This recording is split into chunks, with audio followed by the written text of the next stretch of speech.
I think that communism is a great experiment, and like it was good to try it. Engineering is only one part of the problem. Tried to go to Malaysia first, picked London and their financial laws. And so they forked that code base. I think of governments as a cartel. Every dollar of economic activity in the UAE is in some kind of special economic zone.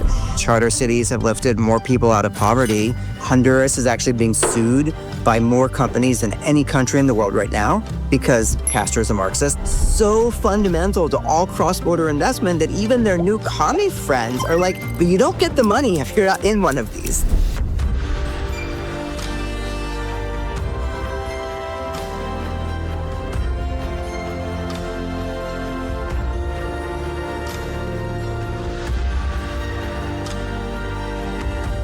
Patri, amazing for you to be here. Thank you for coming and having a conversation with me. Yeah, of course. I want to, assume that the person listening to this has never heard of you before, and has absolutely no idea about what you care about and what you work on. So I want to go back right to the beginning. Where did your story start? Tell us, from the beginning.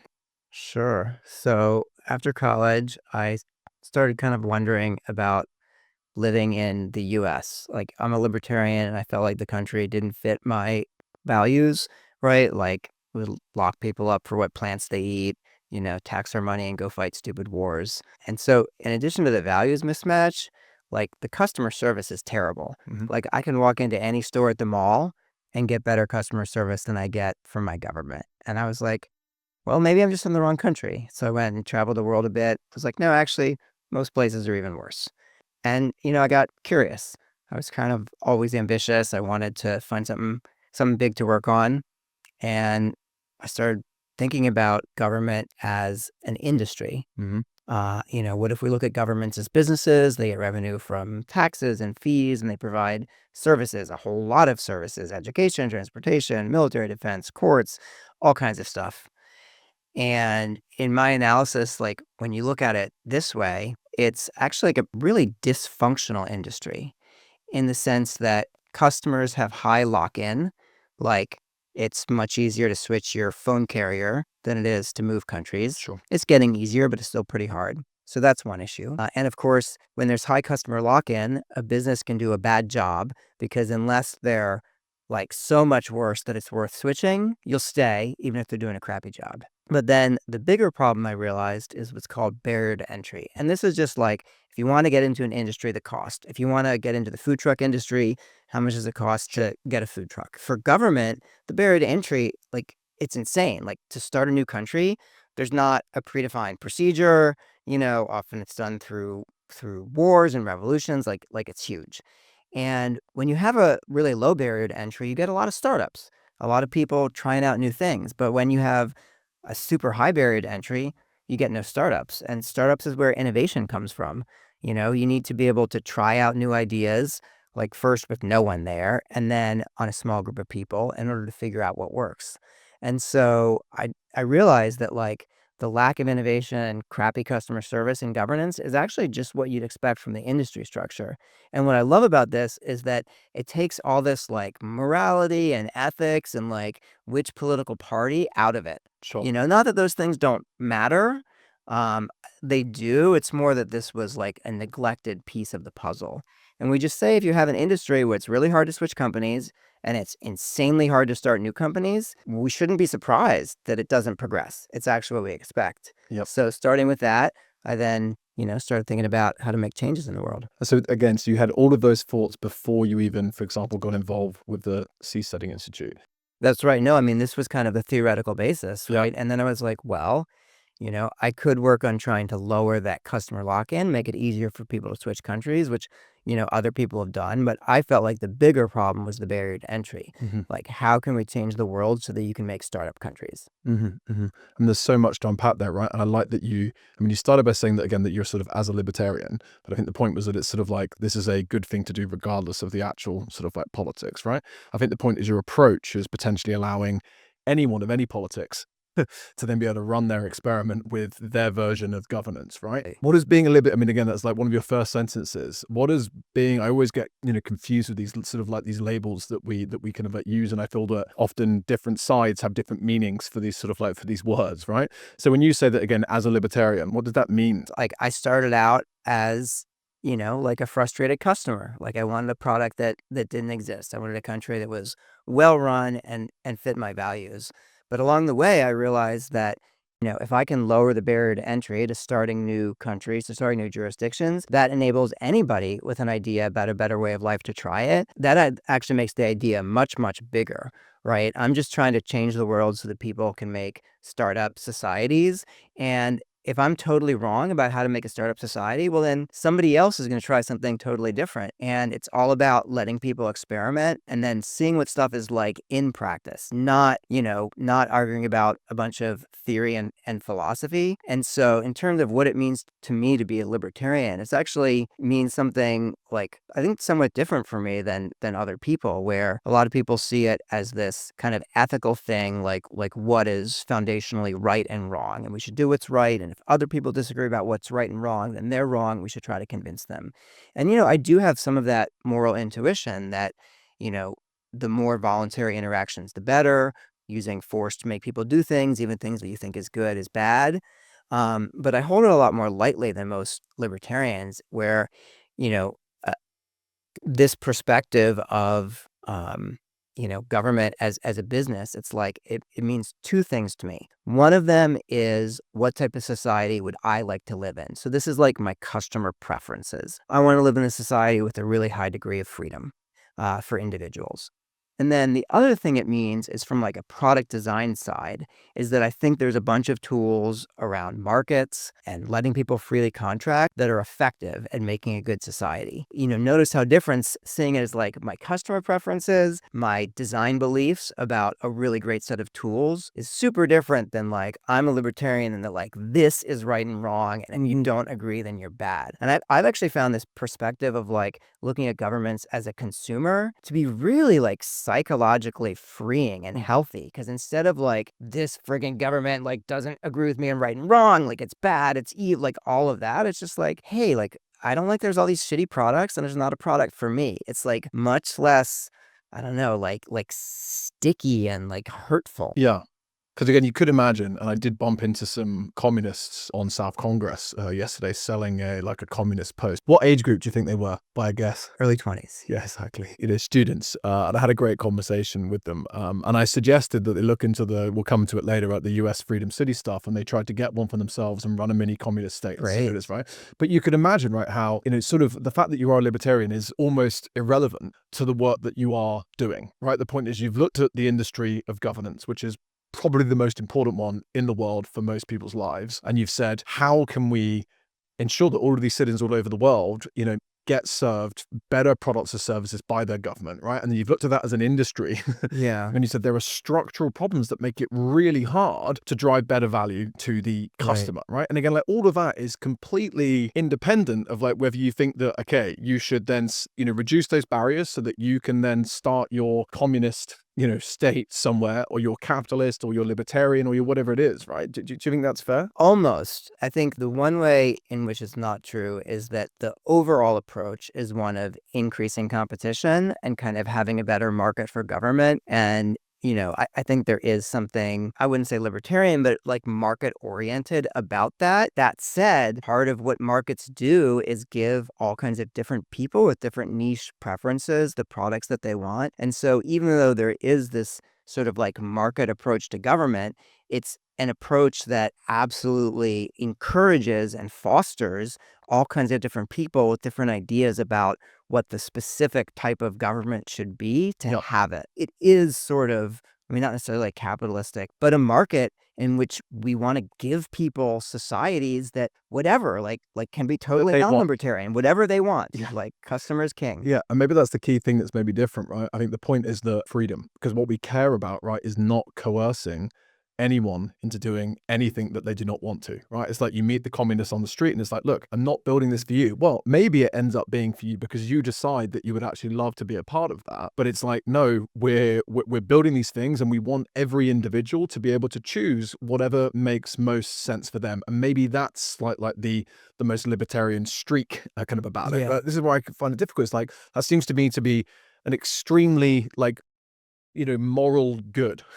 Yeah. If you're just sat there, like, regardless of the politics, like if just giving someone a choice of which they would like, whether it is, it just seems to me to be a difficult position to attack. I would say, I mean, I'm a contrarian, so I don't mind saying things that are like libertarian heresy, but Yeah. like I think that communism is a great experiment and like it was good to try it. My problem is that the whole idea of these startups is that you start with a small group of people who choose to try the radical new system and that those people can leave if it's not working for them. And so all of my problem with communism is that it was inflicted on hundreds of millions of people who then weren't allowed to leave. It's Mhm. kind of like if you had a new medical drug that you wanted to try, and instead of doing tests on animals and then a small number of humans, you like gave it to everyone in the entire Yeah. country. That would be totally insane. Yep. But like that's the problem. The problem is that it was tried on everyone instead of tried with a small group of people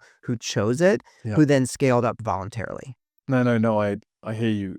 Yeah, and again, I do hope that maybe by reducing these barriers, we can have more of these experiments. I always say, again, like these communists immediately go like, oh, there's all these problems with capitalism. It's like, well, it depends how you define capitalism, but it's like, I don't think we've ever seen capitalism truly. There are so many sort of like non-market forces, interventions, that we've never really had a true capitalist system, just like I don't think we've ever had true communism. However, we have already had fairly clear experiments where there are biases towards these two approaches, i.e. like North and South Korea, where again, the classic that you look at the satellite picture from outside, from space, and there's absolutely no lights in North Korea, whereas South Korea is just like a big blob, right? So it's sort of like, well, do we have to keep running experiments that we have maybe, already run? But again, the point is that if people want to do that, they can. Exactly. Like, it's not about, we don't have to all agree, right? What I want us to all agree on is that people should get to create new societies around their own ideas that people can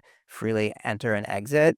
Like, let's just agree on that. Yep. And then we don't have to worry so much about whether we agree on how the society is constituted. Yeah. And I think it's tough because even people might attack that, but I think they don't understand. Like, we're very, very privileged, and most of the people that we spend our time with have unbelievable liquidity, for want of a better word. They can move most places. They have a passport that allows them to enter 160, 170 other kind of like countries, right? And it's just actually not normal for almost the majority of the world's sort of like population to have that choice, right? Absolutely. And that's probably one of the things that we care most about, is that whenever I'm talking to you or, one of your portfolio companies, whatever it is, I'm always like, look, there's 8.1 billion citizens of the world right now to serve. We should all be getting along, because like there are so many customers, citizens that can have their lives improved by giving them more sort of like options, right? But back to you again, right? So, okay, great. So you had this is great context, right? About like, this is your sort of like base theory of where you started, right? And then, okay, these barriers, these industry problems, like where did you start? Like, how did you start trying to address these problems and make a difference? Yeah, so the first version was Seasteading. I was on these two Yahoo Groups mailing lists in like the early 2000s. One was called Nation Dash Founders, and it was people who were like, we should start new countries. And then the other was Floating Dash Cities, and it was about building on the ocean. And I looked at the ocean for a few reasons. One is it's the next frontier. Like, it's closer and more accessible in space. I think going to space is great, but the ocean is kind of is more imminent. There's always been innovation and freedom flourish on frontiers because there hasn't been time yet for some power structures to set themselves up and control things. I think that kind of the industry standard in governance today is the constitutional representative democracy that America pioneered. People thought they were crazy. I mean, literally, like the Europeans were like, "Oh my God, this crazy experiment is never going to work." And now it's the industry standard. And, it was largely because it was a frontier that they got to try it.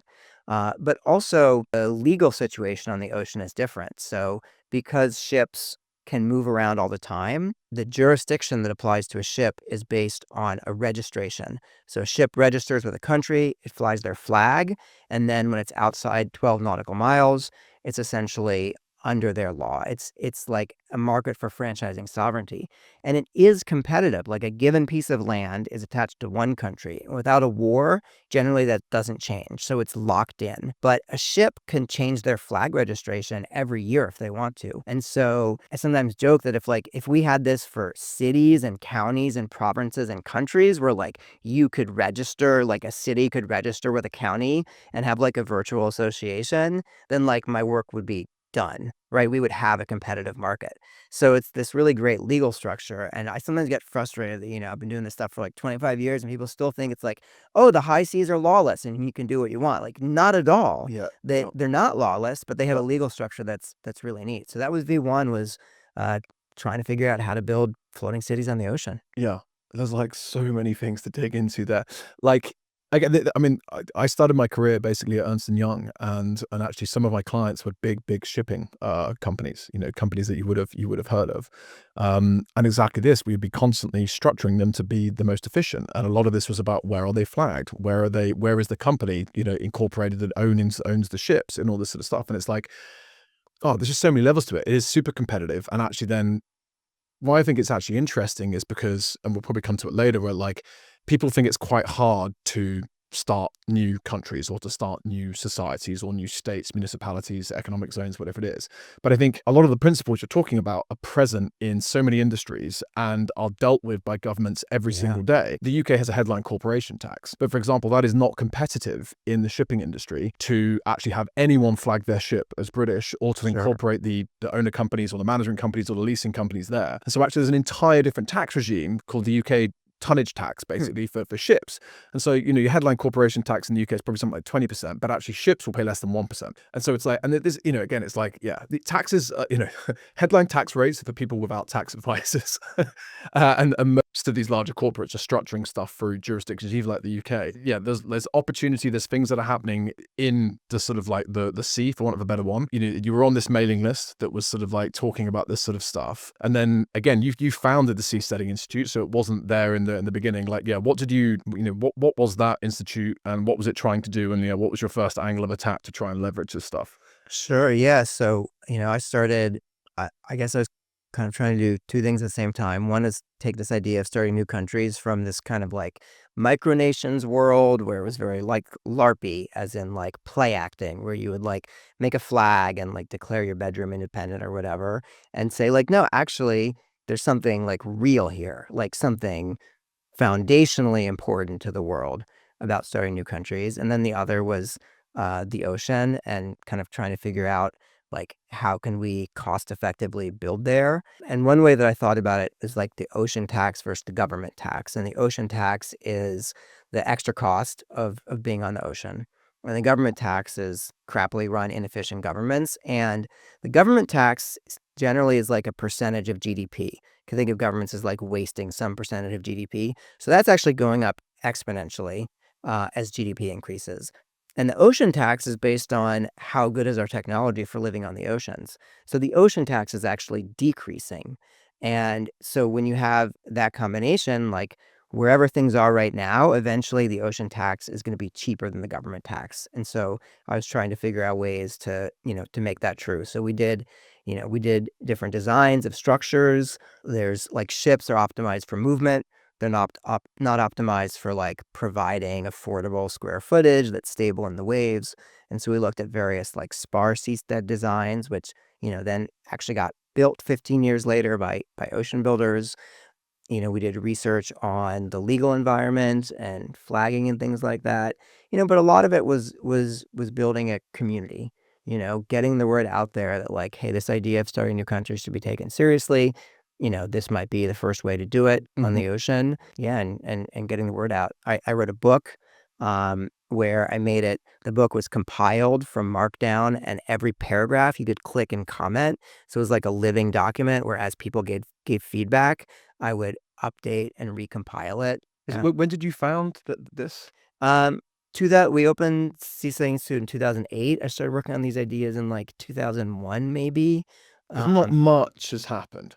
Is that fair? Like That's right. Yeah. Why and why hasn't much happened? I think it's mainly because the ocean tax is really high. the oil industry can afford the ocean tax Yeah. because oil is worth a lot. Yeah. And the shipping industry can because they've got it very, very efficient and, Yeah. and it's worth letting move goods. But, well, we had some good ideas about how to decrease the ocean tax.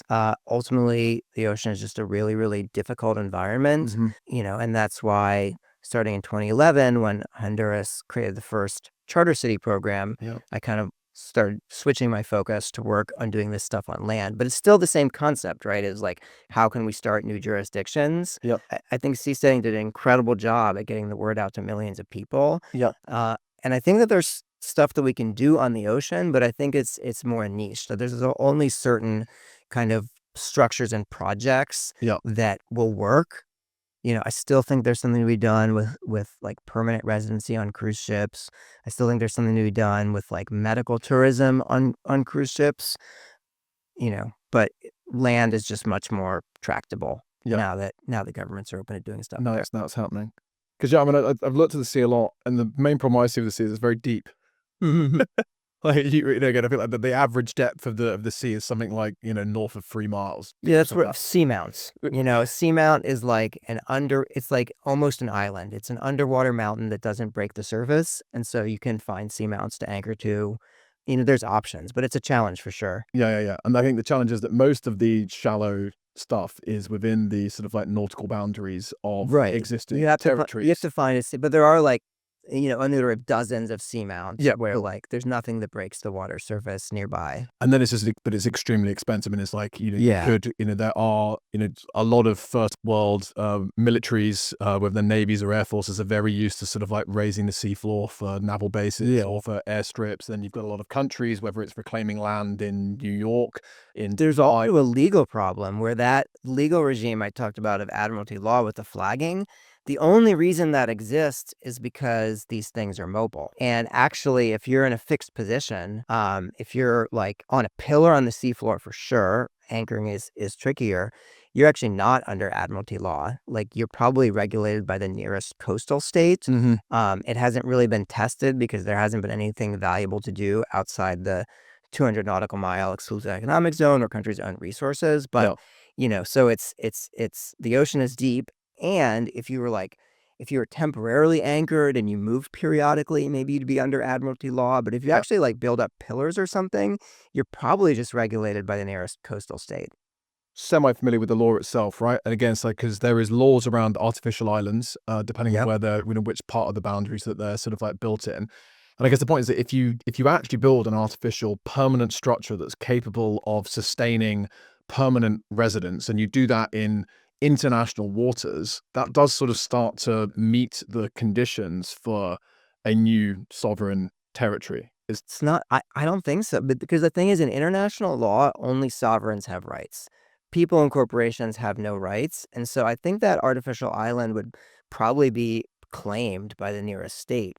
And because it would then extend their oil and gas right out to 200 miles around it. Absolutely. So, yeah, I think that's kind of an issue where mobile things are more expensive and more subject to waves, but they're under the good legal regime. No. So you kind of can't have both. No, I think that's fair. Is the Rose Island story true?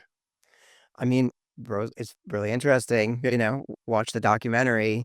It's like an example where somebody had the engineering part solid, but just didn't think about that states care about maintaining their boundaries. I mean, it's a little bit like the Ocean Builders case in Thailand in 2019, where they actually built one of these spar seasteads that I'd proposed 15 years earlier.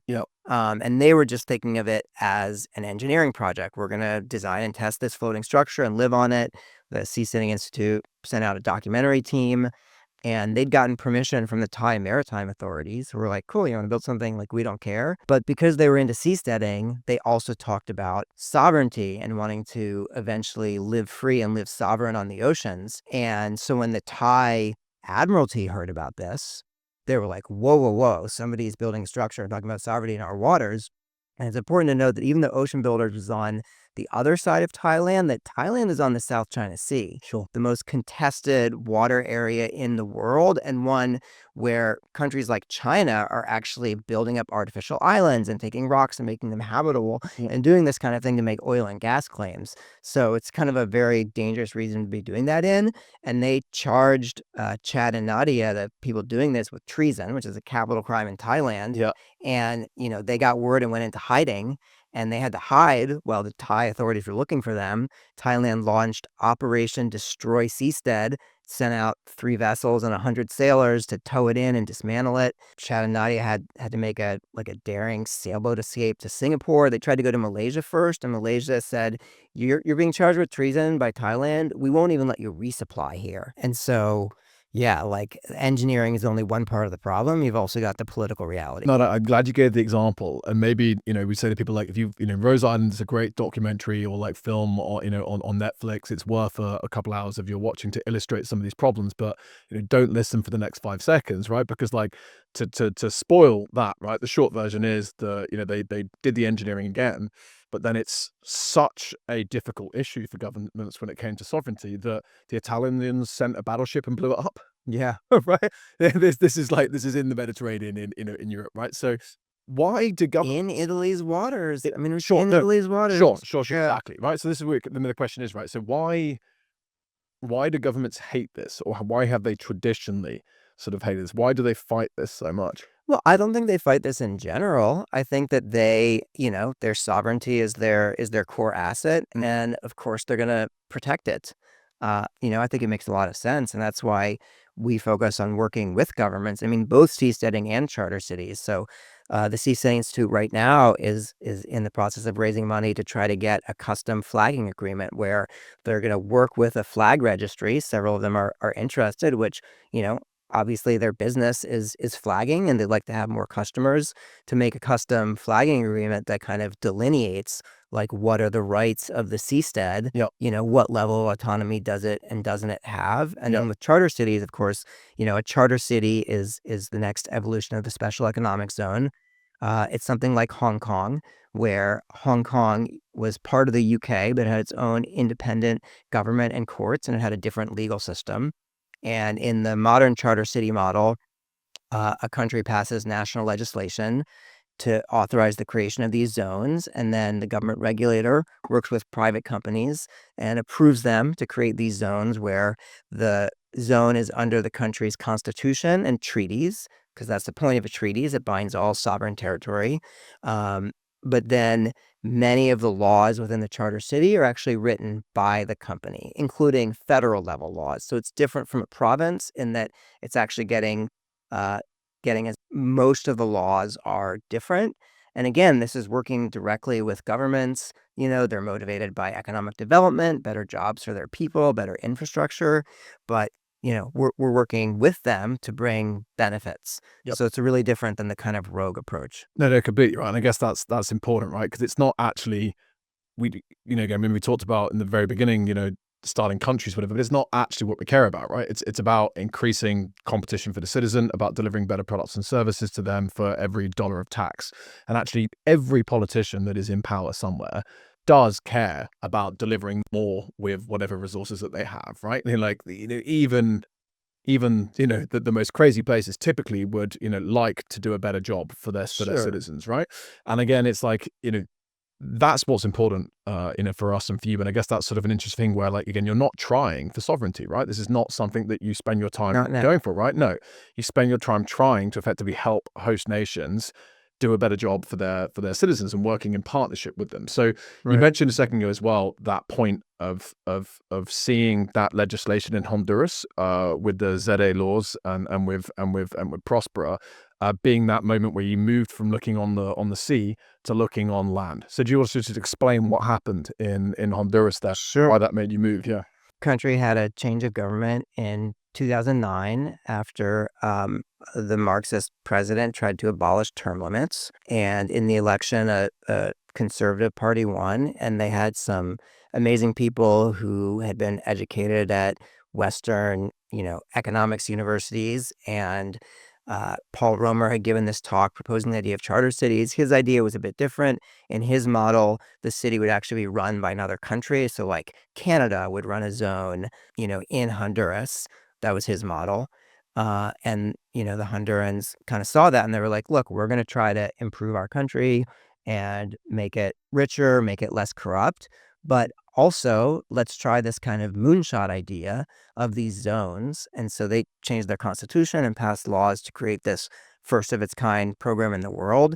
There's something, uh, you know, it's really hard to root out corruption in a culture where it's endemic, right? It's not impossible. I mean, look at Bukele in El Salvador, but it's really difficult. And the idea of charter cities is like, as an alternative to trying to, or in parallel with trying to root it out in the whole country, that if you start with an empty place that doesn't have corruption and you have a different group of people who are running it, that you may be able to like build a bubble of a clean legal system in a place which doesn't have it. And it's actually much, much, much easier to build this non-corrupt, high integrity, high transparency like bubble starting from scratch because it starts out clean. You could almost think of it like, I don't know, if you were like, if there was like really bad viruses or something and you like started an empty place and only people who like had the virus are now immune, or like you had people like come in and like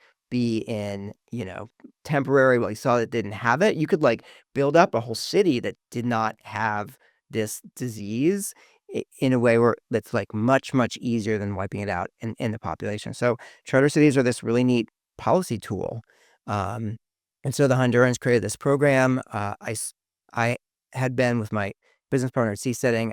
We had been working on a medical tourism cruise ship project because we felt like, okay, we ran the nonprofit for 3 years. Now it needs a business, right? Because like for ideas to be sustainable, they need to be profitable. Profitable means taking stuff and making something more valuable than what you had. And you can't grow things unless they're profitable.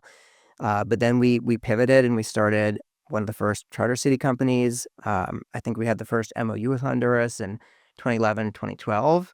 And so we were kind of all in on that. But eventually we realized that it was just going to be really slow for them to get it going. This was the first of its kind in the world.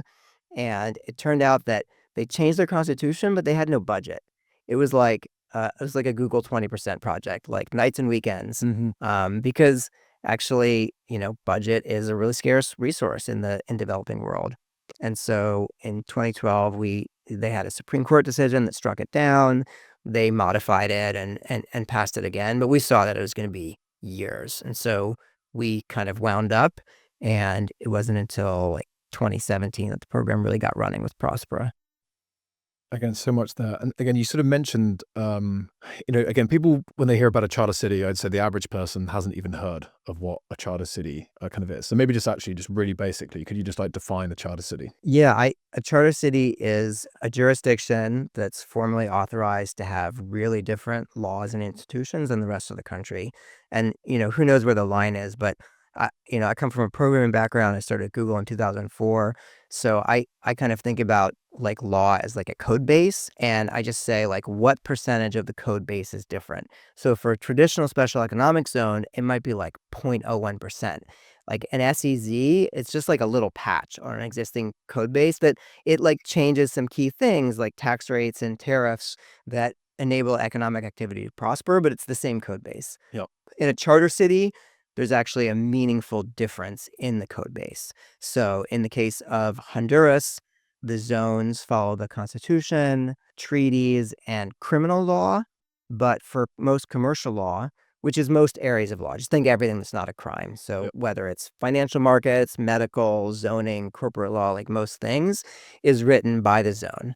And so it's, maybe like 80% of the code base is different. That's what a charter city is. And it kind of doesn't matter whether it's run by a for-profit company or a nonprofit or, even sometimes the government itself. Yep. What matters is that it's a jurisdiction with different laws. Yep. And that jurisdiction is within the bounds of that host nation, right? Yeah. We're not building you might be building a new island, but it's within the territory of the host nation, with and alongside the host nation. There are 4,000 or 5,000 special economic zones. They're not that special. 200 times the number of countries there are in the world. charter cities, as you're defining, being the key thing, being basically where there is this higher degree of the change or the possible change in the code base for the laws that rule that. But there are examples of special economic zones or sort of like previous charter cities. Like, it's not an entirely new concept, right? I don't know what you think is relevant necessarily from history to like give some, what are some good examples potentially of charter cities or special economic zones? I mean, the Hanseatic League and the Free Cities period, in the last millennium in Europe, where, I mean, it had to do with military technology and with economic structures, where a city was like a size jurisdiction that could exist. It had city walls to defend it, and these flourished. They were often run by merchants, and there were, at least dozens of them, like maybe even like low hundreds in Europe, and that flourished for like 500 years. And what changed was the cannon. It was military technology that made it so that walls were not enough to defend. And that's really why it ended. It didn't end because people didn't like it. It didn't end because they weren't great places to live, but because a change in military technology made larger empires easier. And that's one great example historically, right? And if you're looking at like modern examples, DIFC, so the Dubai Financial Center is the classic example. So this is one where it's government run and operated, but Dubai, it's in the Middle East, but it doesn't have oil money, though its customers and investors do. It's run kind of like a startup. It wants customers and revenue, and they wanted to start a financial center. But their Sharia-based legal system, which forbids interest, wasn't good for this. And so they said, we're making this product, and it needs to have a good tech stack, and that means the legal system. And so they looked at different jurisdictions, and they picked London and their financial laws. And so they forked that code base, they copied it, they modified it, and they passed it. And so DIFC is both a physical area, but it's also an incorporation jurisdiction. And by incorporating there, you actually get this new, different legal system, written in English wherever you're operating. So that was a really like major example. I'd say like DIFC and Hong Kong. I wanted you to bring up DIFC because again, it's like, if you go back to your code base analogy, like the point there is that it's actually a very large percentage of change, right? like it's an entire rewrite of the language to start with, right? Like it's a really, really big deal, and it's been, Dubai itself is a collection of sort of special economic zones. It's not just DIFC. My favorite story about this is that there's kind of, I think of governments as a cartel, and there's pressure. They don't like it when other people charge lower prices. And so this is what tax harmonization. It's just like, we don't like it that you're charging less money than we are. And so I think as part of the OECD, they're pressuring Dubai and the UAE to like charge taxes. And they were like, okay, fine, we get it. But listen, our special economic zones are a really important part of our economy. So can we kind of like continue having low or no taxes in our special economic zones? But of course, we'll do it your way for the rest of the country. They got a yes. Every dollar of economic activity in the UAE is in some kind of special economic zone. Now, they're not getting away with it anymore, but it worked for like 5 to 10 years. That kind of hack actually like worked. And now they're being, pressured again to change that, and we'll see what happens. It's an interesting point you sort of made there, right? And if you keep the analogy of sort of like, again, government providing services and products to a customer. Now, if we can buy a bottle of Coke that is an identical product here for $1 and somewhere else for $10, we would broadly all agree that it's better if you can buy it for $1. Yet somehow that analogy doesn't seem to fit onto these governments, whereas there is not this same drive for efficiency or effectiveness, right? And it's like the fact that a government somewhere can deliver the Coke for $1, and and someone's, they're being regulated or forced or coerced into going, no, charge $5. Do that, because then but that's exactly the inverse of what we're effectively trying to do, right? Which actually is allow people to then move to places where Coke is $1. I mean, but look at their incentive systems, right? There are extraordinary countries that try to do a really good job and sometimes succeed just based on their love for their people. I mean, Singapore is the classic example. I think even though Lee Kuan Yew gets a lot of respect, I think people actually still underestimate the degree to which there was like a founder effect, like Steve Jobs, Mm-hmm, where like mm-hmm. one person changed the tone of an entire country. Yep. But it's very rare. Whereas in the business world, being efficient and doing a good job is the norm. And I think it's partly because of the financial incentives. They're not perfect, but with things like stock options and bonuses, Yep. like you actually get a share of the economic value you create. And people kind of, I don't know, for whatever reason, like they see this as verboten and wrong when it comes to government. But like, why would you expect people to do a good job, if they're not directly rewarded for doing a good job? No, I hear you. I really think we need to rebrand. Again, it comes back to the definitions at the beginning, right? It's like, I really look at you're trying to build a system where it maximizes cooperation. And it's like you as a founder might be extremely mission led and you do not care about the money at the end of the game, right? Like maybe with Singapore, right? It's like you're on a mission, you want to improve the lives of your fellow citizens, of your people, of your families. But you have to play a game in this world with 8.1 billion people. And you might all be happy to share everything and not be driven by money, but you then have to be able to negotiate and cooperate with all of these other actors. And it's just, for me, it's just like, well, what is the absolute best system of cooperation? And that for me is, it's typically the freest system that allows any individuals or entities to contract as they wish at whatever prices they wish without coercion. But yeah, so it's like, even if you're a mission-led founder, it's like, what's the system that then allows you to drive the change that you need to at a scale that actually matters? But Singapore is a is another interesting example. You mentioned Hong Kong briefly as well, right? Again, Hong Kong is a very sort of, well, is that, actually, And sometimes people characterize Hong Kong, they're like, oh, it's because there was like British law near China in this great trade spot. But Hong Kong was much, much more economically free than the UK, right? It was more like a territory. Like it had its own system. Yeah, no, I studied in Hong Kong HKU in like 2007-ish. And the year before, the Chinese economy was smaller than the UK, about 3 trillion. And the year after, it was larger, about 3.5 trillion. And I give this example as a Brit because it's like, well, okay, back then we were both like $3 trillion economies. What is China's economy now and what is the UK's economy? China's is, I don't know, $19 trillion or something, and the UK's is still basically exactly the same size at $3.2, $3.3 trillion. And it's insane because that is not inflation adjusted for the UK. And our population at the same time has increased by 10, 15 million people. So it's just like we've just become poorer.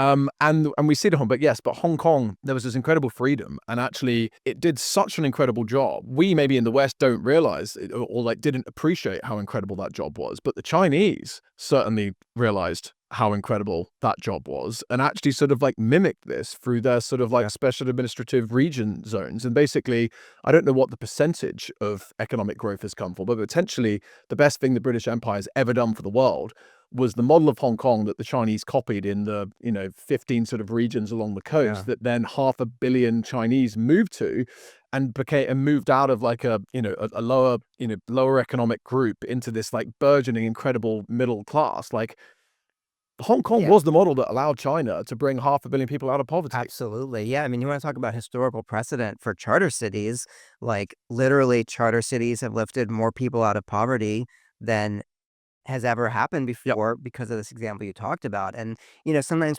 people are like, well, okay, you want to do these charter cities, but like everybody's not going to live in them. And how will this have impact at home? And this is the example I cite where like kind of two ways that a startup can make an industry work better. One of them is it becomes a new industry leader. People use this new product or service, which is way, way better.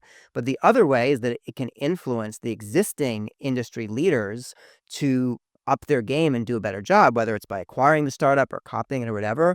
Like Apple did not invent the iPod, right? It was like we had like our creative nomads back in the day, but they were the one who said, hey, let's bring this to everyone. Yep. And so like if you have a startup sector, like look, it's always going to be a minority of people who are using the new cutting edge stuff, and that's fine.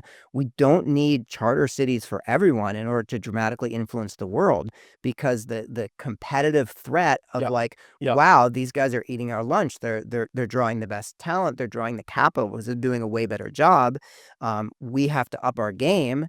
and we're being given an example of how to do it. We can copy those things. So yeah, I think that charter cities can, one of our taglines for my charter city investment fund, Pronomos Capital, is like investing in cities that uplift entire regions. And this, Hong Kong example is like the shining example of that. Yeah, it's insane. It's insane. Some incredible examples of the benefits that charter cities have brought to not just the people within the jurisdiction, but the people outside of that jurisdiction, right? And how it's also forced existing governments to, not forced, but just like there are just opportunities to learn, right? These are ultimately experiments and they can fail. And then I think it does force them. If the industry leader doesn't adapt, then they're not the industry leader anymore. yeah, and oh God, there's so many things to talk about here, but it's like, this is something that again, look at the UK, and for maybe just say a whole bunch of sweeping statements quickly, it's like, if the UK had continued to grow economically at the pace that it had, or compared to China, there would not be a war in Europe. At least it wouldn't have been started by Russia. Maybe we decided we wanted a bit of Russia, but if you kept defense spending at 2%, right, and we had grown at the same pace that China has done, our military could be 7 times larger, right? Our aid could be 7 times larger, and I think I think a lot of the challenges of people is that they don't realize that we're playing a competitive game, whether you want to or not. And this is what I broadly think in the West, is that we largely stopped competing. We were like, we've won. Like, it's great. It's fucking great, but actually, no, the game, we just stopped playing, and the game continued without us.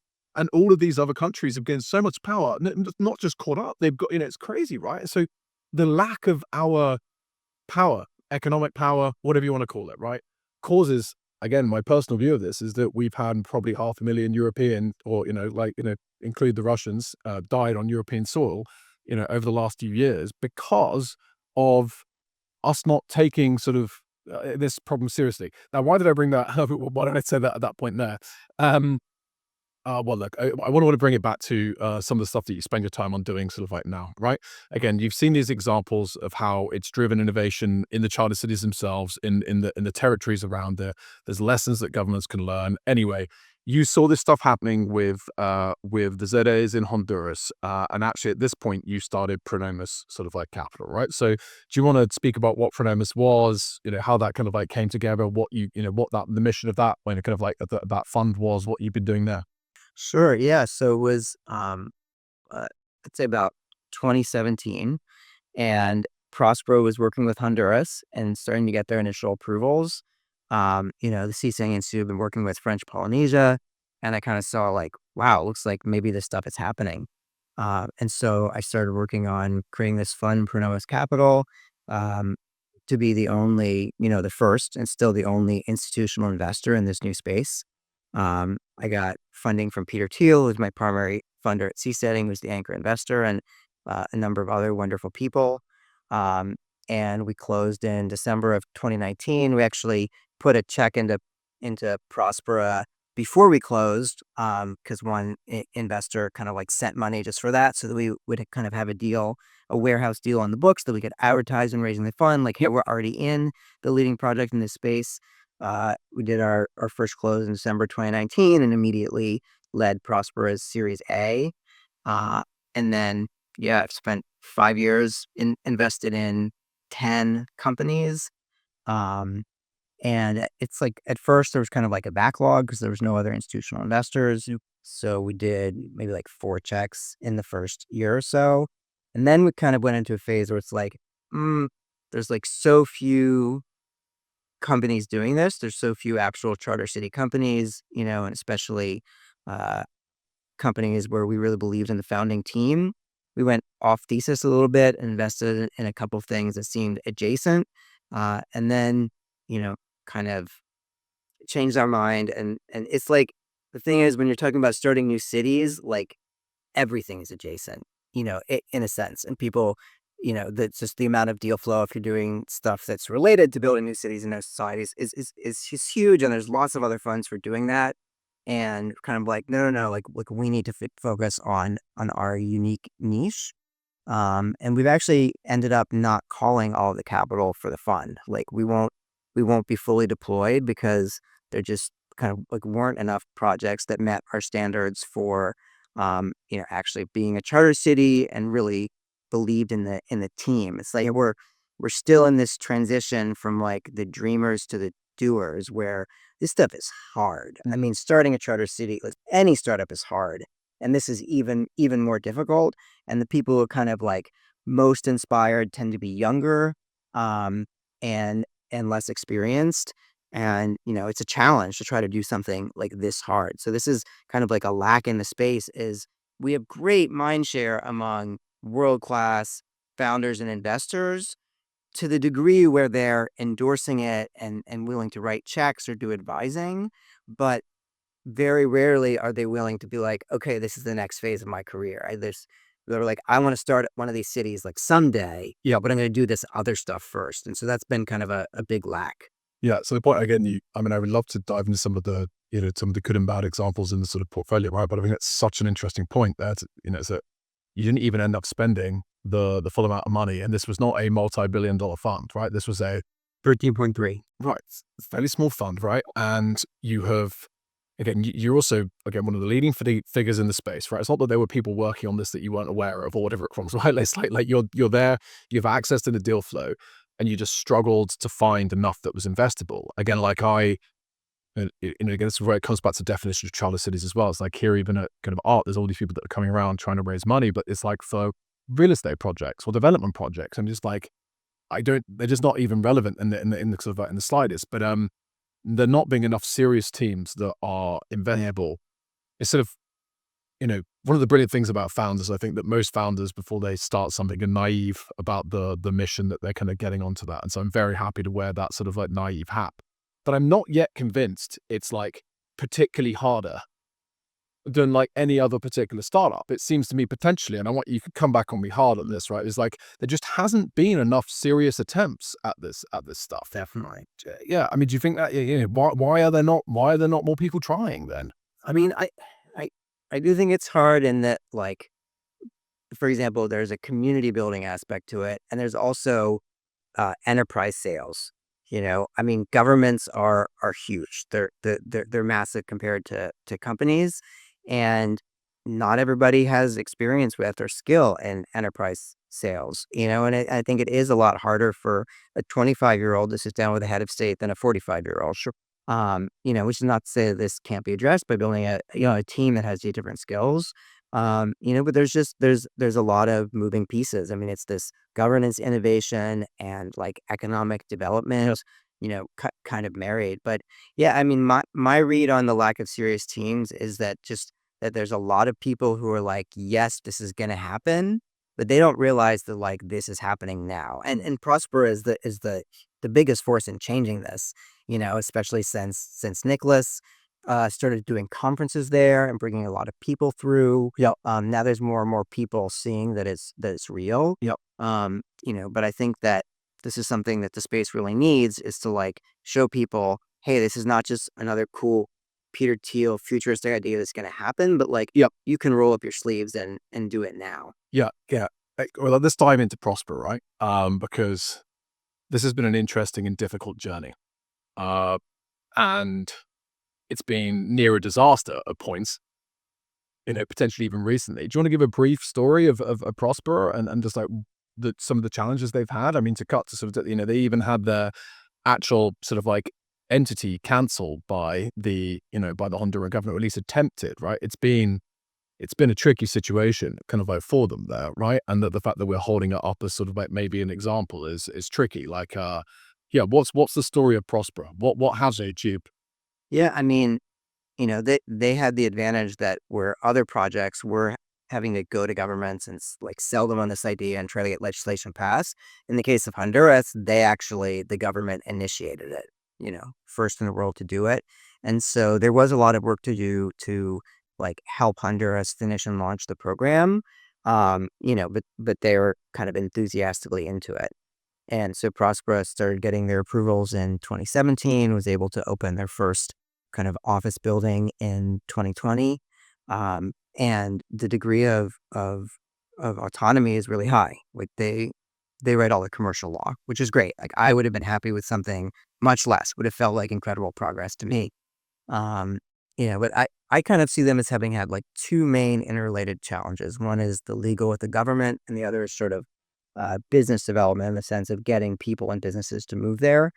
Um, and what happened with the government was that even though the people who created this program were creating something that was transparent, non-corrupt, there was no like eminent domain used, um, that the country as a whole was still very corrupt, and the president was in bed with the narco traffickers, and by a few years ago, the U.S. had enough evidence to put him in jail, but was just waiting because U.S. has a policy against arresting sitting heads of state, which seems like a good policy. And people got frustrated with this government, and they elected Xiomara Castro, who's actually the wife of the president who was kicked out for trying to abolish term limits. Yeah. So same ruling family. And she's a Marxist. And I don't say this as like a libertarian who like kind of views anything to the left as a Marxist. Like, she kicked out the Taiwan embassy, restored relations with Venezuela, is cozying up to China. And she saw the ZEDEs and Prospera especially as the leading zone as her direct ideological enemy, which I don't necessarily disagree with. Yep. And it was part of her like campaign platform to try to shut them down. Yep. Now, of course, Honduras had changed their constitution, and the way that the law was structured made it so that you can't just undo it. You could stop approving new zones. You could stop approving expansion of this zone. But the program was created so that it was stable, because otherwise you're not going to get any investment. And it's actually supported by kind of the same international law regime that protects all cross-border investments in the developing world. Yep. And so this was a campaign promise, but the government never actually did anything, for several years. Prosper continued operating, and Prosper kept writing letters. It was like, hey, you're saying this. Is this an official government stance? Or are you saying that we need to shut down? And the Honduran government wouldn't answer any of these letters. And my take on it is that if they say, no, like, we're not trying to shut you down, then, they're like betraying a campaign promise. But if they say we are trying to shut you down, which is illegal under the Honduran constitution, now there's immediate grounds for action, against them. So they just ghosted. Yeah. And, eventually Prospera, after having tried to get meetings and to work it out, sued them in international arbitration for $11 billion, which was just an estimate of, if we kept raising money and growing for 10 years, how much would this city be worth? Yep. And, most people aren't familiar, even in the space, don't understand the system. And the way it works is that you never have to depend on the country's courts, because of course you wouldn't be able to trust it. And so if a company has made an investment and build stuff in another country, and then the country reneges on their deal, the way it works is that you sue them in international arbitration, and if you win, you take this award and you take it to any other country where the loser has properties. Yep. This can be bank accounts, it can be real estate. It's generally like state-owned businesses is the main one. And then the country where the assets are will seize the assets and hand it over to the company to satisfy the arbitration award. And so most of the countries in the world have signed onto this, called the New York Convention. It's literally what protects all cross-border investment. And it's incredibly important because like the developing world needs investment, and it needs businesses to be lifted out of poverty. And if sovereigns could not bind themselves to their agreements, then either nobody would invest in other countries and they would stay poor, or companies would do it militarily, which we have seen in the past. You'd have private militaries to enforce their agreements, and that's that's bad in its own way. We don't want that. And so this is a very robust system that we're using. And Honduras is actually being sued by more companies than any country in the world right now, because Castro is a Marxist. They're being sued by 15, and it was the most in the world even when it was 11. So they're breaking agreements left and right. And it's already the poorest nation in the Americas. Yeah, it's quite poor. And my favorite anecdote about all this is that, so there's the New York Convention, but then there's also specific investor state dispute resolution networks where a country will sign into one of these networks and will say, this is the framework we're going to use if we have a dispute. And the largest one is called ICSID, and Honduras was a part of it. But they believe that it's systematically biased in favor of the companies against the countries, which they're welcome to believe. And so early last year, they filed to withdraw from ICSID, citing that Prospera lost it as a main reason. Now, this doesn't get them out of the lawsuit. Obviously, you would never structure a system like this where you could just quit. It only applies to future situations.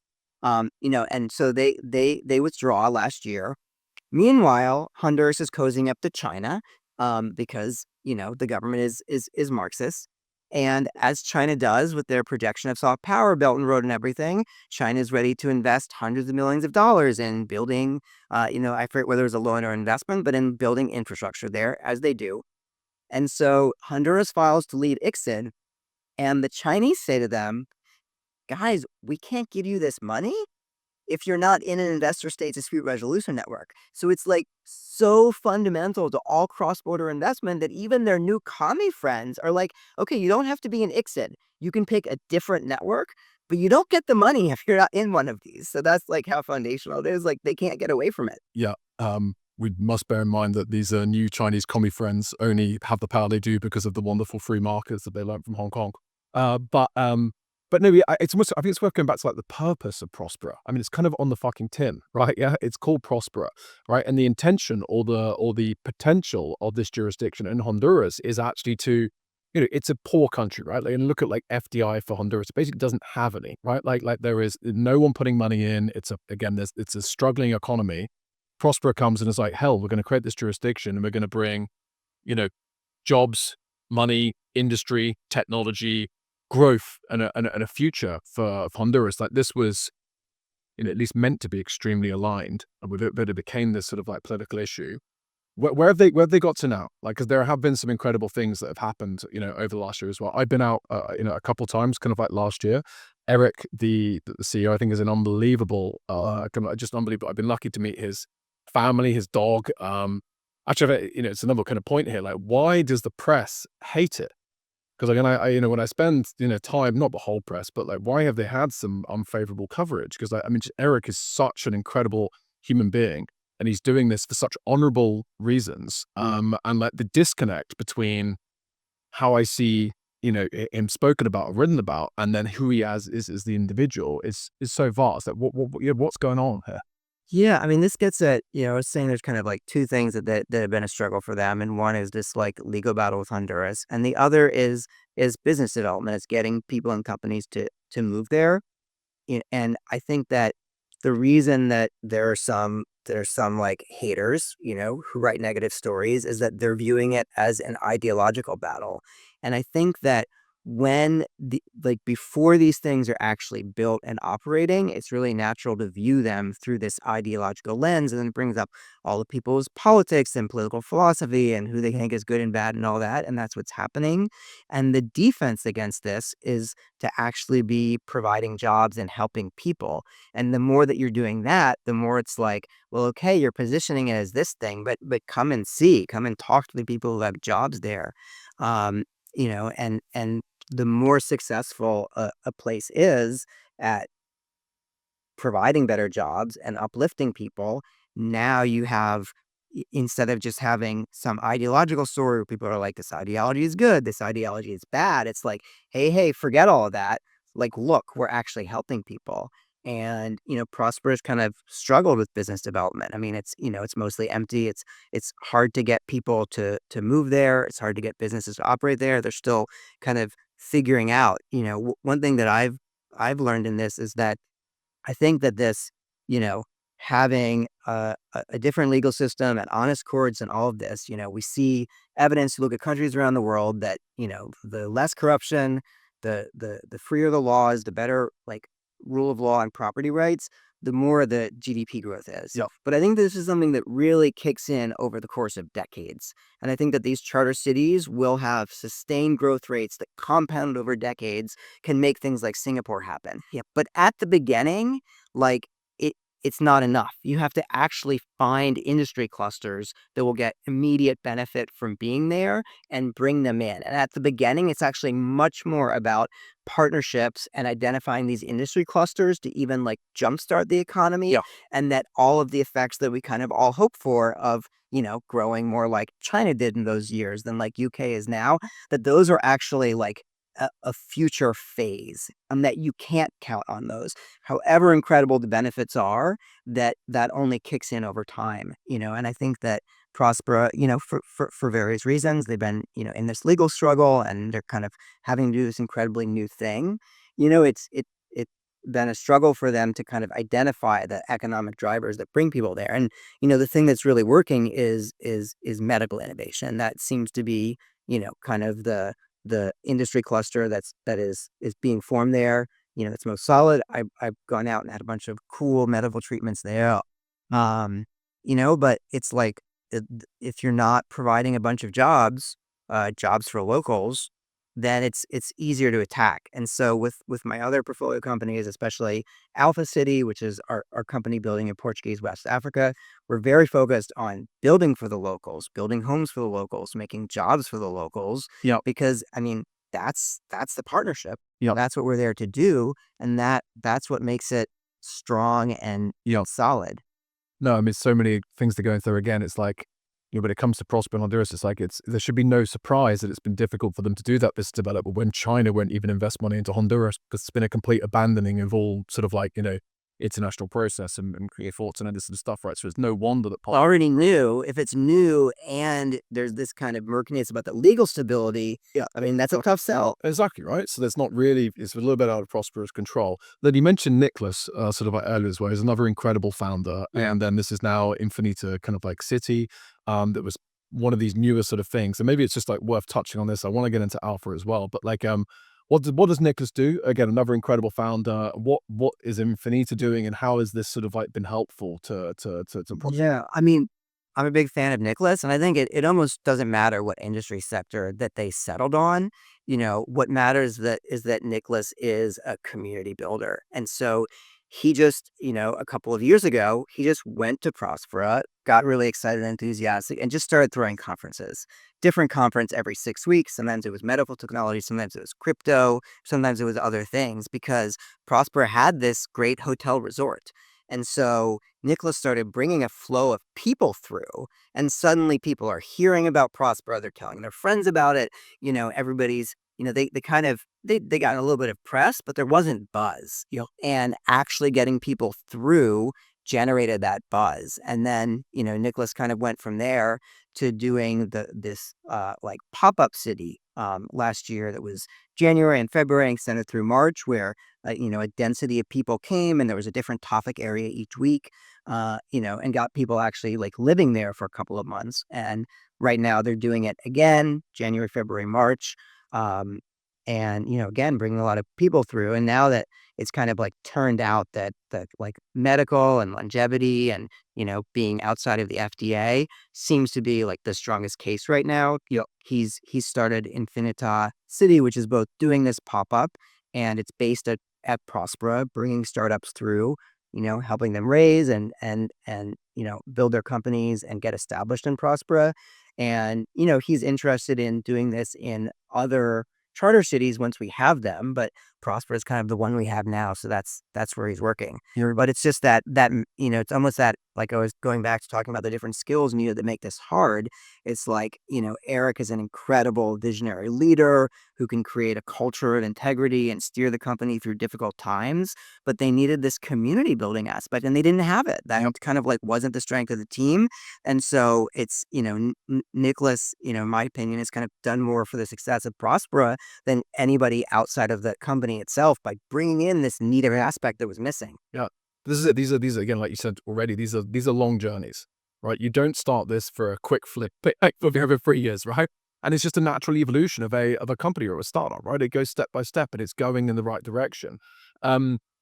With Nicholas again, what you mentioned, a pop-up city. What's a pop-up city?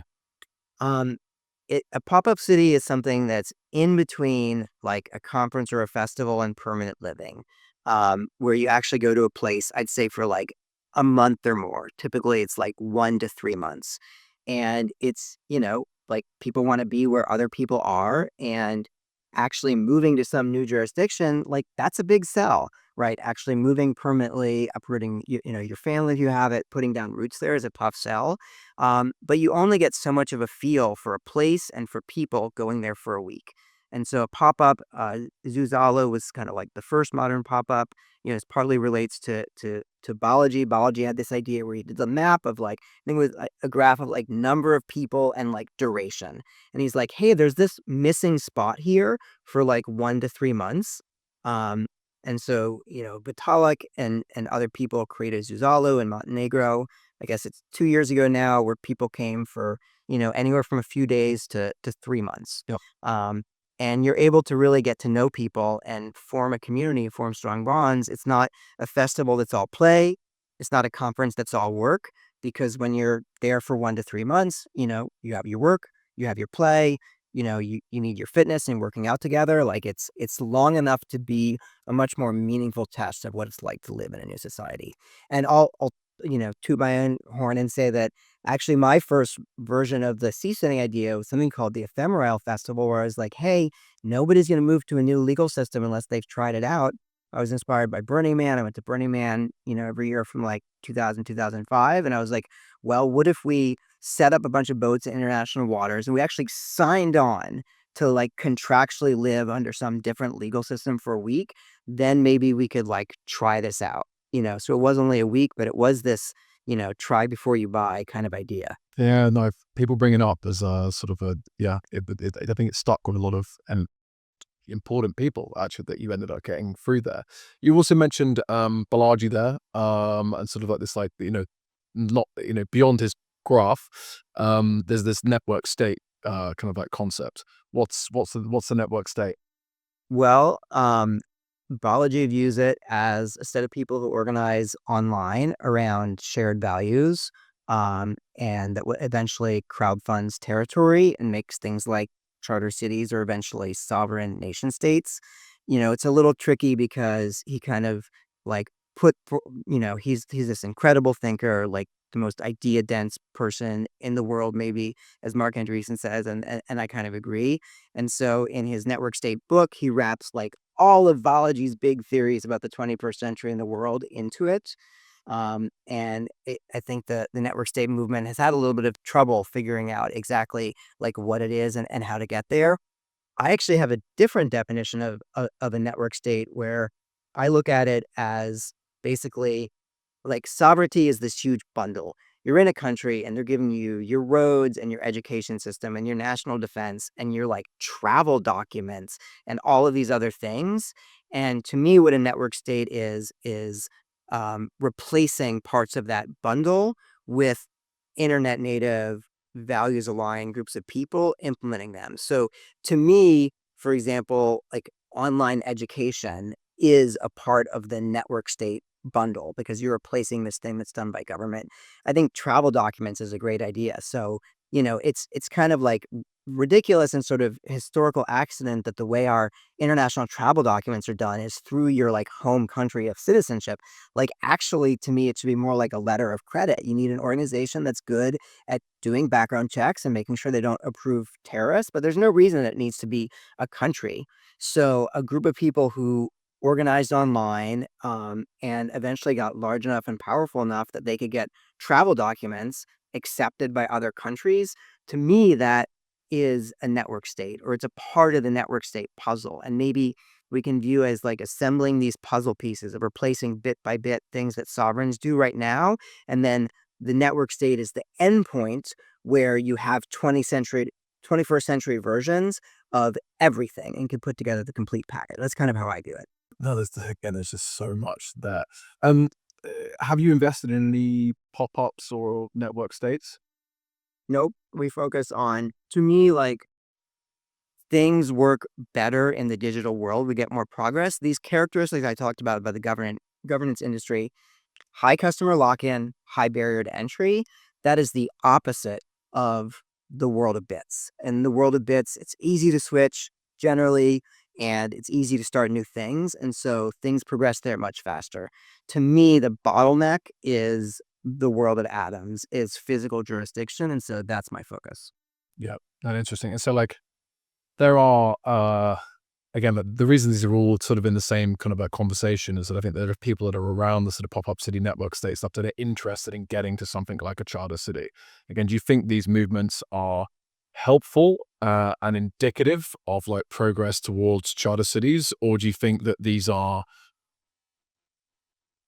summer camp for, for adult type things, not doing much use? I mean, look, we're all riding the same wave of replacing these 20th century systems that are failing, that haven't updated, with new 21st century versions. I think that different parts of the space are at kind of, different levels of success at having like figured out a value offering.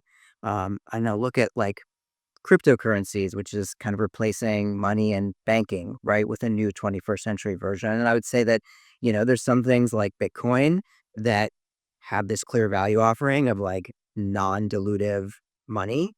Um, a lot of crypto, I think, hasn't found a source of value, and is still kind of people chasing a big idea, without knowing how to make it. And, with charter cities, we have Prospera, where I can go and get gene therapy that increased my VO2 max by as much in 10 days as 3 months of training. Yep. Like that is a great value offering that's happening. Pop-ups are clearly like people love them. I mean, the number of them has exploded since Uzalu. This was clearly like, especially people who are nomadic. For me, I don't go to a place for more than a week because I'm a single parent. Yep. But for people who are nomadic, they're loving going to a place for a month. So there is a value offering. Now it's not clear exactly like how well this is going to tie into creating permanent locations. Like it clearly has some value, but my sense is that the people, right, who can go move to a random city in the world for a month, people who are rootless, who is likely, who is going to like go and move to a place permanently and set down roots, probably not the rootless. So there is some inherent like tension there. Yep. It's very difficult to make people move somewhere. And this is fundamental pretty much to what we're doing, right? So we have survey data on this, and in both the developed and developing world, the number one reason people move is for jobs. Economic opportunity is where it's at. Number two is family reunification, which means that if you're trying to make a new place where people are moving away from their homeland, you're actually going against family. Like the opposite. Yeah. So I see a lot of potential for these projects to like reverse the diasporas. To me, the core market is the locals. Yeah. And then after that, it's people in the region. Like I think Prospera should be, trying to be a hub for Central American entrepreneurs who want to be a plane flight away from their home countries. Miami. But like, yeah, but have like a solid, stable jurisdiction to work in. And then, after that is the reverse diaspora. You left your homeland for economic opportunity. Yep. Now there's opportunity at home. And I think that there's an incredible humanitarian case for charter cities for this reason. Like people aren't leaving their homeland because they don't love it. They're leaving because they need jobs. Yep. And I think that if we can bring better institutions, lack of corruption and rule of law into countries, and then we can reverse that, and then people don't have to leave their homelands. Like I think charter cities is a solution to the migrant crisis. Like people won't leave if they have jobs at home. No, I'm with you. Maybe we segue back then to Alpha Cities that you mentioned, right? Which is sort of like the last investment that you've made out of the Pronomos sort of like fund. You've spent all the money now, is that right? If I know, Well, we've invested whatever we're going to draw down. Sure, yeah, sure, fine. And the last ticket, and probably one of the ones that you're most excited about at the minute, is Alpha, led by Bradford. Do you want to just explain, what's happening here? The approach, what Alpha's doing, where it is. You've mentioned briefly, but go into it. Sure. Yeah. I mean, one thing I know, thinking about like future funds is that the kind of like interaction trajectory with Bradford and I was very different. So he's a really experienced entrepreneur. He started 6 companies, sold 3 of them, one to Google. One of the co-founders of a large venture fund, DCVC. started hedge funds, so super experienced, in his 40s. I had kind of imagined, like, naively, like, oh, it's a venture fund and it's startup. So, like, I'm going to sit back and I'm the only fund in this space, and some 25-year-olds are going to come to me and with their ideas, and I'm going to pick them and mentor them, and the thing is that with the people who are most able to make this hard stuff happen have the most options for what they could do. Yeah. And so what it was with Bradford was that, he talked to me right when I was starting Pronomos, and he joined kind of part-time, helping me run the fund, work with our portfolio companies for years. And then after years of learning the space and validating it, we saw an opportunity with a country, and Bradford didn't like make it his next thing until that country was ready to sign an MOU. Yeah. And it took like years of him learning the space and getting comfortable before he was like, okay, I'm going to start a bunch of cities now. Yeah. And so kind of thinking about the future, I'm like, like how can I replicate that? So that's kind of separate conversation. So we're working mainly in Portuguese West Africa, because I have kind of good connections to the governments there, and there's a lot of opportunity. And, we're looking at doing a whole mix of things there. Two that I'll highlight is agriculture. I mean, in the developing world, agriculture is a huge part of the economy, has incredible potential to make jobs. The countries we're working with had incredible coffee and cacao production under the Portuguese. But unfortunately, different era, the Portuguese kind of used these native populations as like indentured servants. And so when they left, there wasn't the business experience to keep these enterprises running.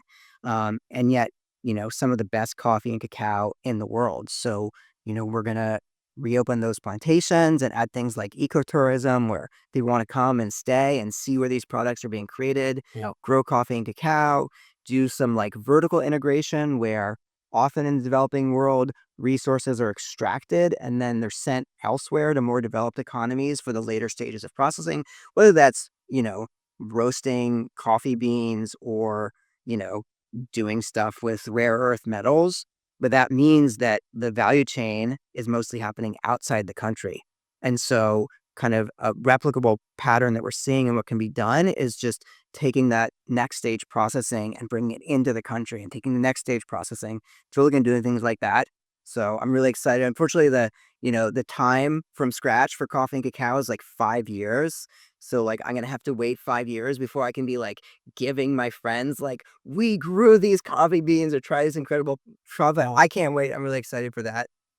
Another thing that we want to do is build a new financial center. So, you have places like Singapore, or the Caymans or Malta or whatever that's like more crypto friendly, but they're still like running on paper, and, they haven't truly got with the 21st century. So like, what if you redesigned a financial center from scratch with a Silicon Valley startup software perspective, the way that startups are reinventing other industries, and, the jurisdiction was an API, and you had regulators that were like smart contracts, and you can like run unit tests against them. So we want to create the first truly 21st century financial center. And, one thing about the world of bits is that things are multi-homed, because networks connect the entire world. You don't just build things in one places. You have many data centers. And so we're working with countries to pass the same zone law, which means that we can create the same regulatory authority and actually have this financial center be multi-homed across multiple countries, which of course reduces the risk where if something happens in one country, whether that's, the internet cables get cut by some earthquake or something, or, there's a change of government, which tries to shut things down, you can just move your corporations and your banking between these different jurisdictions, just like you tell AWS, hey, I want to be served in this time zone instead. So Yeah. those are the two of the things I'm most excited about. But we're doing it like with scale in mind from the beginning. So we have MOUs with multiple countries. Yeah. We're going to try to spin up like multiple places and really make like a replicable model for development in Africa. But we are focused on like locals, not nomads. Obviously, it's great if we can build some great resorts and have people move there. But the focus is, Africa has an incredibly young population. They're still urbanizing. The population is still growing. And so to convince someone to move to a charter city where it's like, you're like a Western, like nomad who can live anywhere, like that's a tough sell. You're competing with Bali and San Francisco and Lisbon. Whereas with its locals who are still in the process of moving from their straw thatched huts to like nicer dwellings, it's a much easier sell. Yeah, no. Again, I've been lucky to have some time with Bradford, and yeah, he's an unbelievable founder again. And again, that focus, I think, on delivering value to the locals and not get carried away with whatever, I don't know, whatever it is, I think is super interesting. But yeah, I'm definitely not an expert on the next fishing industry or cacao or coffee, kind of whatever it is. But again, that's super exciting. And again, the scale of like working across multiple territories is interesting from the beginning. But actually, like the scale of an individual territory or the first MOU in this country, these are big things, right? These are multi-billion-dollar agreements from the off, right? That's right. Yeah. So we're looking at like 100 square kilometer parcels in each of these countries, which is quite large. And the, as a libertarian, I kind of like the Honduras model where companies buy land on the markets. But as an investor, this is then this huge capital cost. Yeah. And in West Africa, where kind of governments own all of the land, we're looking at a different model where the government wants this to happen. They want jobs for their people. And what are the assets they have? They have their sovereignty, which can choose to delegate some lawmaking, to the city, and they have land. And so the governments put in the land, and in return, they get an equity stake in everything we do in that country. So they then become equity partners, and any money that we're able to make by growing coffee and cacao, making a financial center, whatever, flows back to the government, and then they can use that to help their people. Yeah, no. It's super interesting. I hope I get to speak to Bradford more maybe on this. It, on the again on Pronomos and the portfolio, are there some other ones that are maybe probably one of the most famous ones is probably Praxis. I think that's probably fair. I was actually in a really humbling. I mean, I had no expectations of anything different. Poll this week where it was like on Twitter, someone post like, which thing are you most excited about, and it was like Infinita, Praxis, Arc, and something else, whatever it was. And I think that Arc got about 4 votes, including Word Minds. And Praxis got 90% of the votes, right? And I think again, it's like I know where we are, but I think for some of these other kind of like entities in this space, like Praxis has an unbelievably larger footprint and community than anyone else. That's right. Even far bigger than Zuzali, I would say. Yeah, that wasn't one of the options there, but it's like again, I would expect that it's 10 times larger than even Zuzalu's, right? Yeah. Well, talk a little bit about Praxis and what they've been up to, because again, they're an example of just again, this stuff is hard and it takes time. Yeah, I mean, look, Praxis was trying this kind of network state model, before the book came out, where the idea is let's organize people around shared values, let's get together in person periodically, where the goal of the community is we want to start a charter city and go live there. And one thing they've done that I really like is that for a lot of these projects go for like pretty vanilla branding, like trying to not take an ideological position. The position is pro growth and pro development. That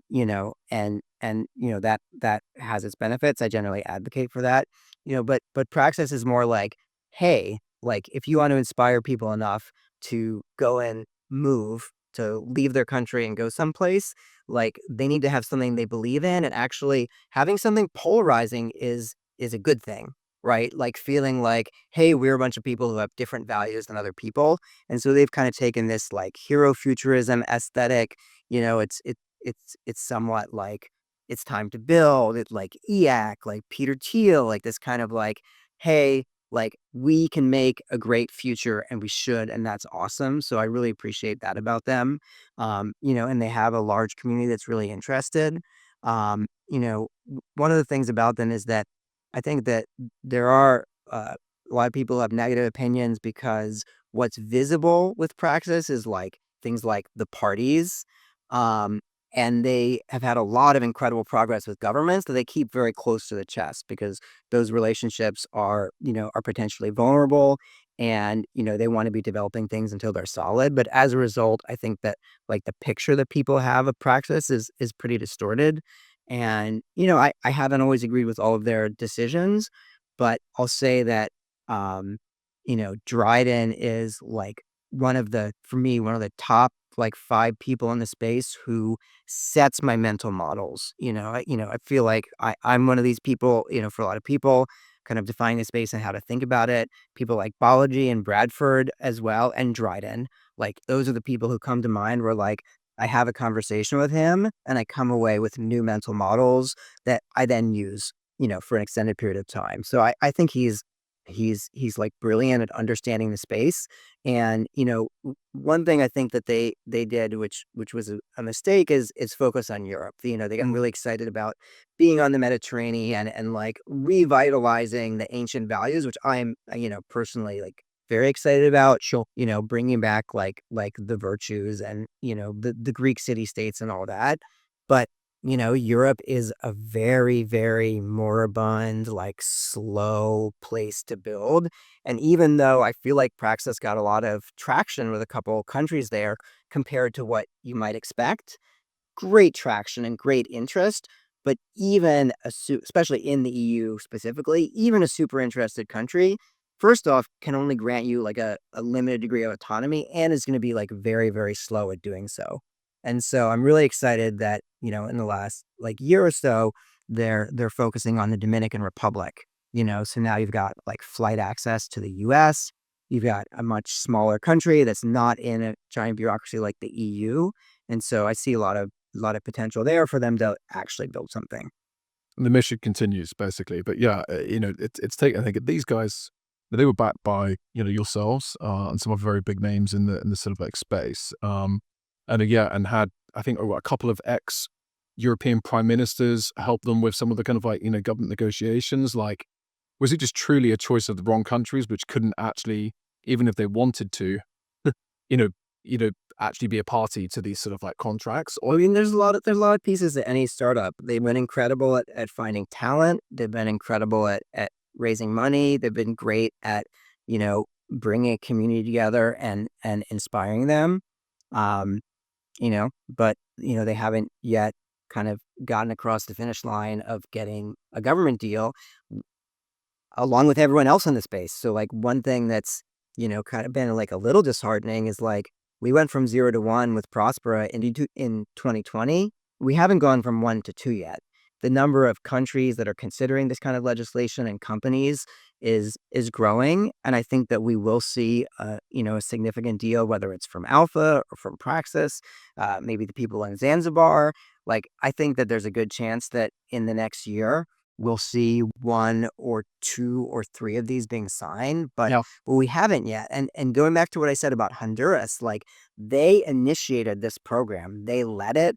And I think one thing that I kind of personally underestimated is like the difference in lead time between how long it takes to get these laws passed in a country where you're kind of having to come in and sell them Yeah. versus Honduras where like the program was kind of already there. Yeah. No, it makes sense. Makes sense. Okay. And is there anything else you want to touch on from the portfolio? So good. So, okay, you've deployed all the money. What are you doing now? Um, okay, what I'm doing now is it's 2 things. One of them is helping Alpha, finish these land deals and then raise money to start freaking building, like Yep. hopefully this year. Yep. That's the goal. So that's a major one because it's kind of looking like it's going to dominate our portfolio. Yep. So that's super exciting. And then the other one is working on like content, from like working on my reflections of what I've learned in these 5 years. I have a lot to been able to share in like talks and conversations. But I have a lot to say that I think can help other people. And it's something I haven't done very well of. It's been kind of this like sad irony in my life that these 5 years of running Pronomos and the charter city space is real and it's taking off. Yeah. Have been like personally the most difficult years in my life, like starting with a difficult divorce, and more recently with some health problems. And so it's kind of been the I've been able to contribute like the least that I ever have in my like adult life. That's been really tough. And the things that I most regret not having done is content and events. And so I'm kind of taking this period as like, hey, I have all of these thoughts about what I've learned. People seem interested in them. So working on them and writing them up. I've also been working on kind of like trying to dump the idea maze from my head from 25 years of doing this. So working on frequently asked questions and just what is a charter city and this kind of thing. Both in text form and short form video.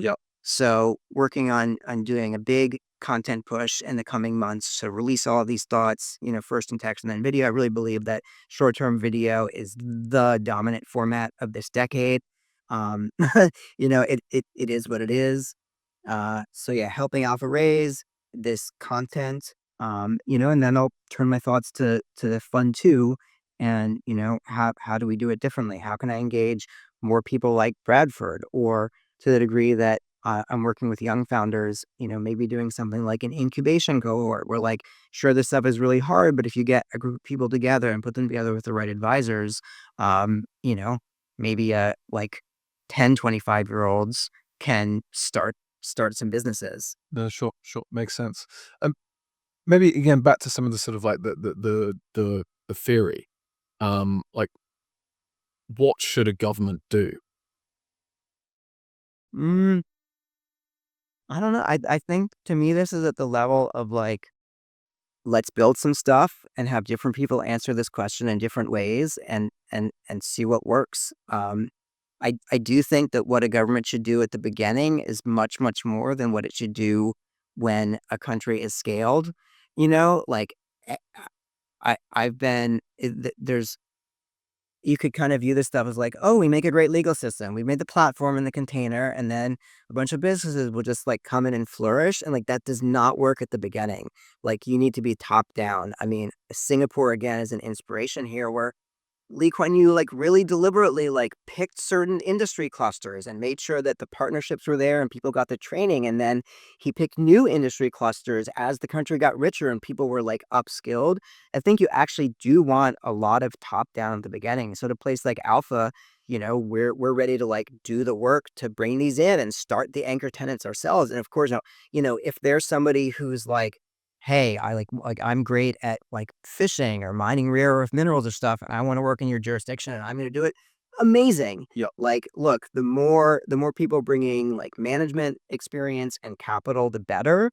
But we're kind of prepared to be leading a lot of it ourselves because I think you have to at the beginning to get that engine like kicking over. Like you need the starter motor for the economic engine, and I view that as being like very top down.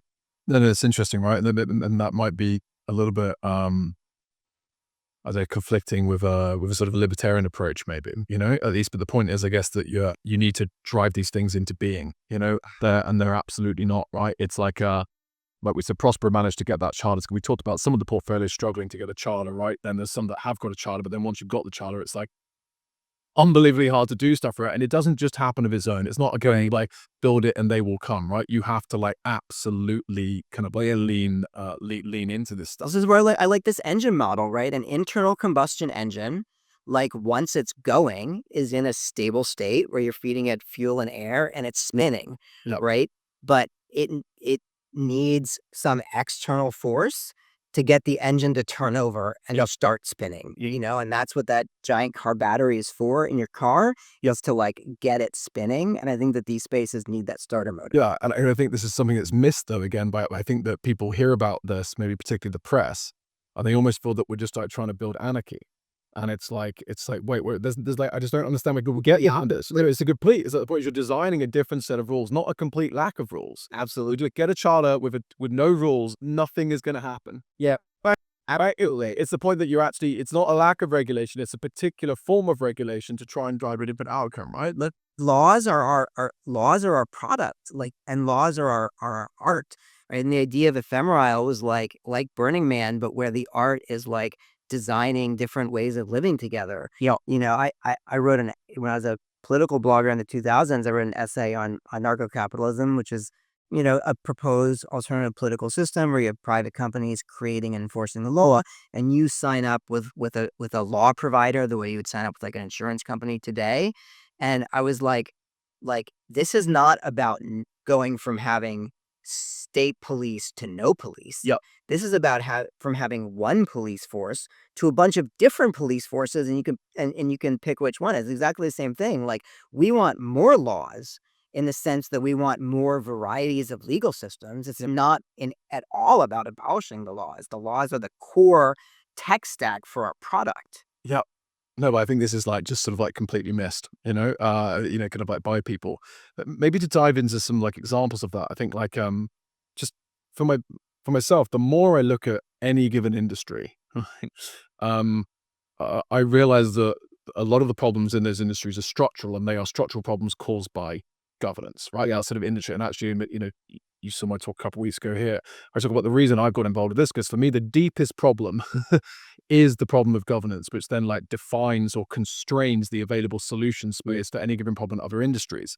But it's like, and again, like if we are building cities or whatever it is, right, even when it comes down to things like, the cost of housing, it's like things like this, I've been lucky to meet Brian Kaplan actually out in Próspera.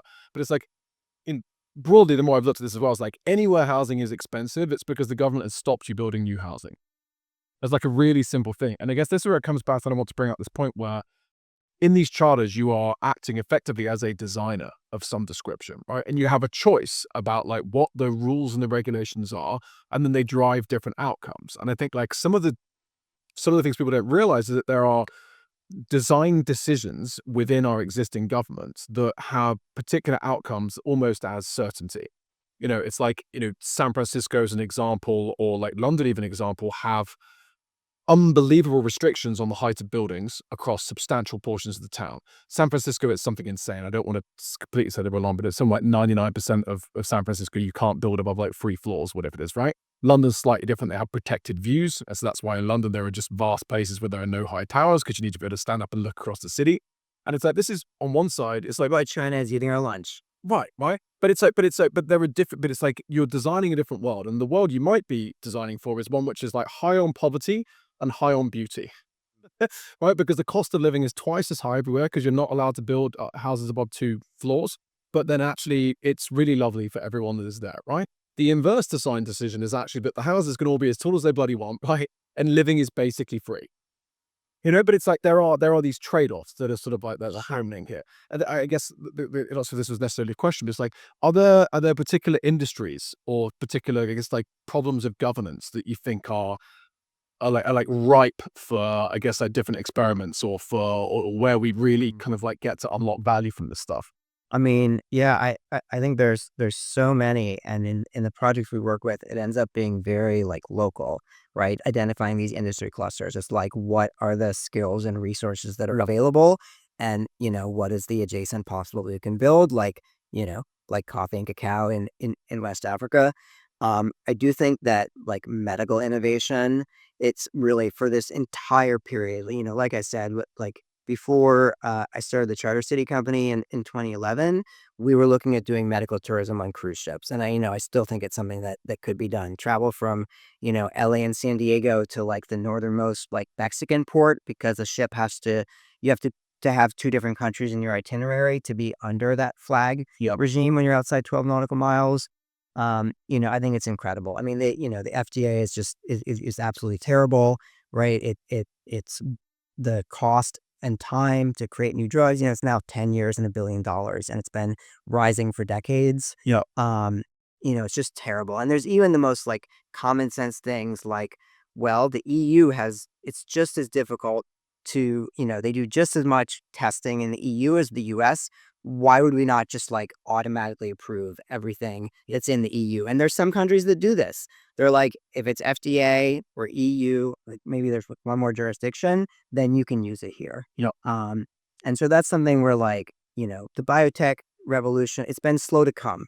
It's taken us a long time to like build the tools in order to be able to, just start curing disease left and right. But we're there now. Right. Like we're starting to roll out absolutely incredible tech, but it's being held back you can't get it in the US. So, we're gonna be able to cure people's disease. And there's, people working on this. Nicholas is working on, right to try laws in the US. And, I'm working a little bit with the administration on freedom cities, which is like a very, very scaled down version of charter cities, in the US using federal land to build things. And, where we're going to try to pass laws in Congress so that specific regulatory exemptions can be given to foster specific industry clusters. So, I think that there's just incredible potential. Honestly, the thing I worry the most about with medical is that um, as a few jurisdictions start to have more sensible medical policies, it's actually going to change so fast that maybe um, it won't be a business opportunity because, Dubai and, whatever, and like Albania and like a bunch of places are just going to be like, oh, let's do it this way. Copy, but this reinforces But that's what you're saying. Exactly. It's for the world. It's like a win-win. Either they don't do it and then we're creating the value and we get a business advantage, or it spreads to the rest of the world and then more people are being helped. Yeah. And again, this is not, it's not theory. Again, there's so many things to dig in again, what you talked about there, but even the US is considering effectively new legislation that would allow something, not maybe as a charter city like Prospera, but would effectively allow the creation of these freedom cities here in the US. Yeah, they're changing more like 0.01% of the code base than 80%. Sure. But I think in the US, the right 0.01% could drive incredible innovation. Yeah. But I guess even the US is looking at these things sort of like now, which is what's really interesting. I want to try and paint a picture of just how damaging existing governance systems can actually be, right? And I think the health sector is a really interesting sector to sort of to look at on this. I mean, the example that I use is Cambodia and the Khmer Rouge. Like that's the low. That's the low in the last 100 years. What They killed something like a third of their population. Yes. Like that's how bad this industry is. That's the worst. And the leading company in this industry, the US, is like losing $1 trillion+ a year and like racking up debt and like on a course to go bankrupt.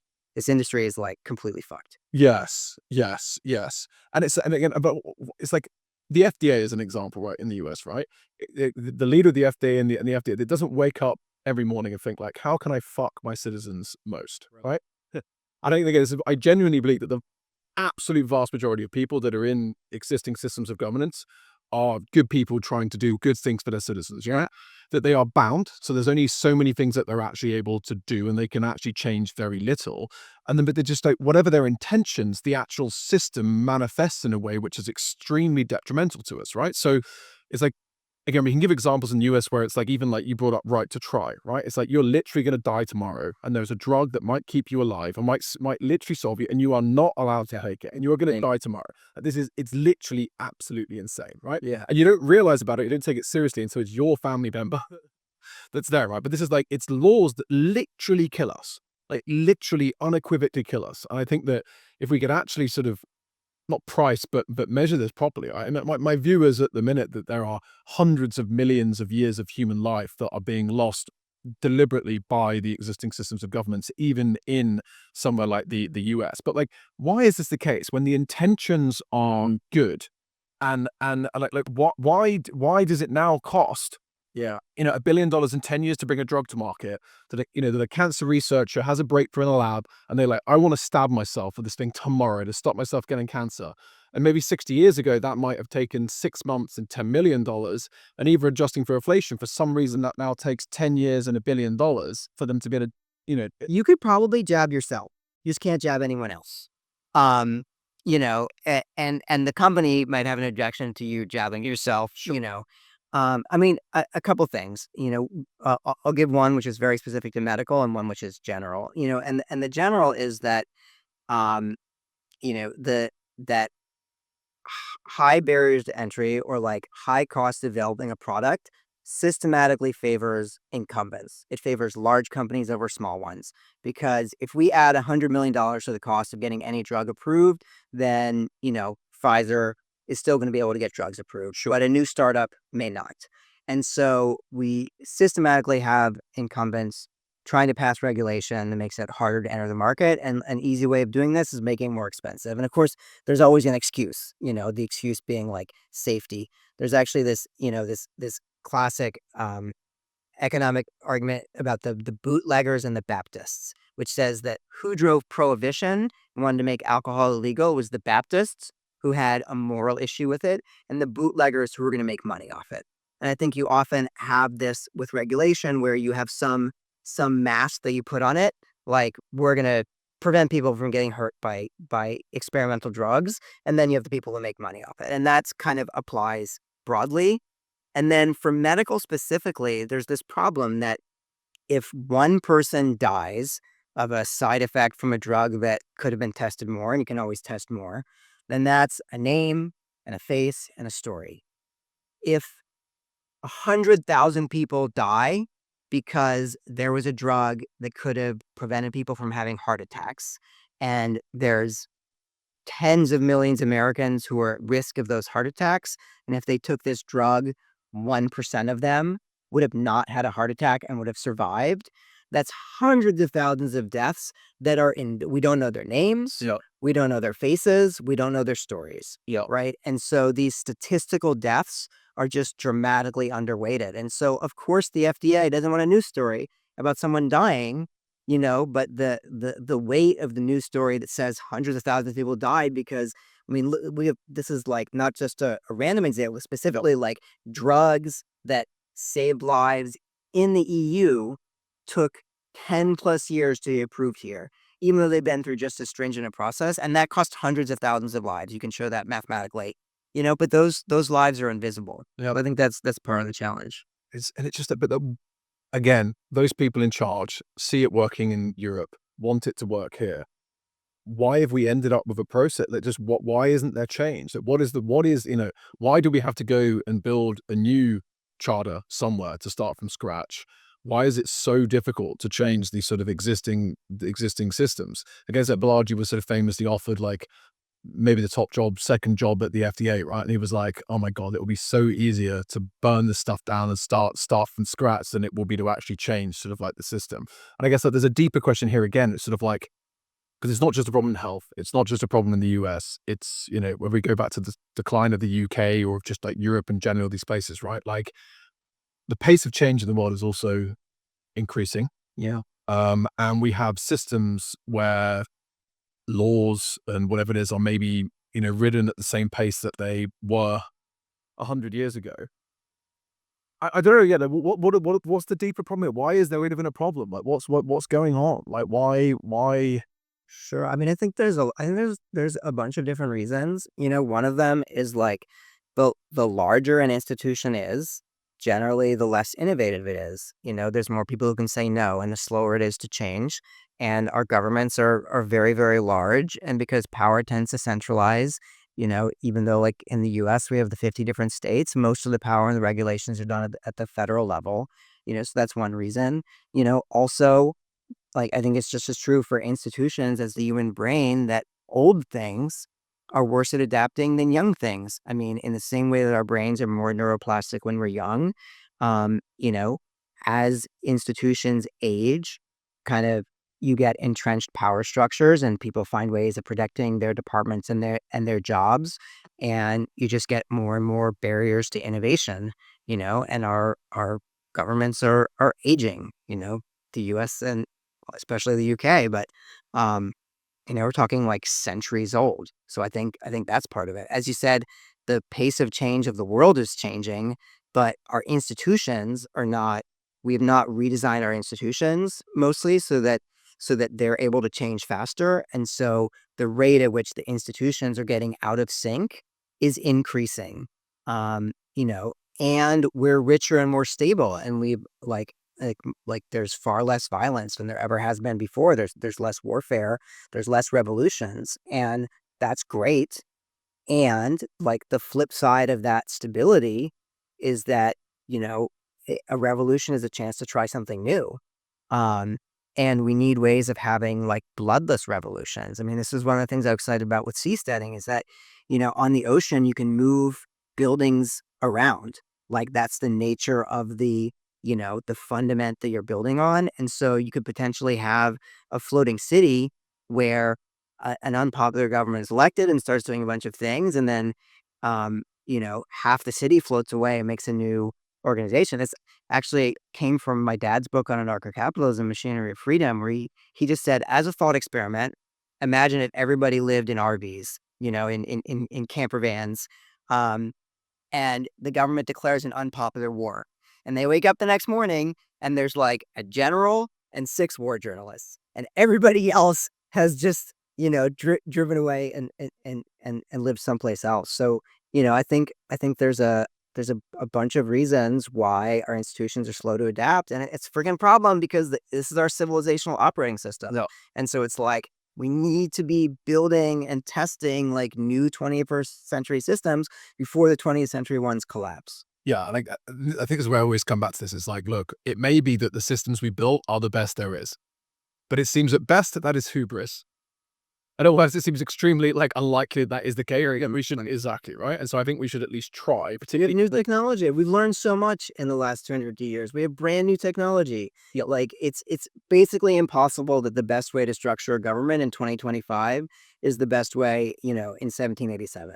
It's basically impossible. No, I hear you. But does this just mean, given a lot of your explanations as to why these governments, do suck, that all charter cities are destined for the same future as they scale, as they become more powerful, as they become more entrenched, as they have more laws, more people involved, more friction? Like, are we just going to cause are we solving anything fundamentally here, or actually is it just Okay, yes and no. I mean, part of my excitement about seasteading was like, hey, if we had this different physical medium, one which is more dynamic, then we might actually get future-proof protection, where because you could disassemble a city and you don't actually have to do it, right? There's a chess saying that the threat is more dangerous than the execution. The fact that you could means that you can push for reform. The right of exit gives you more voice.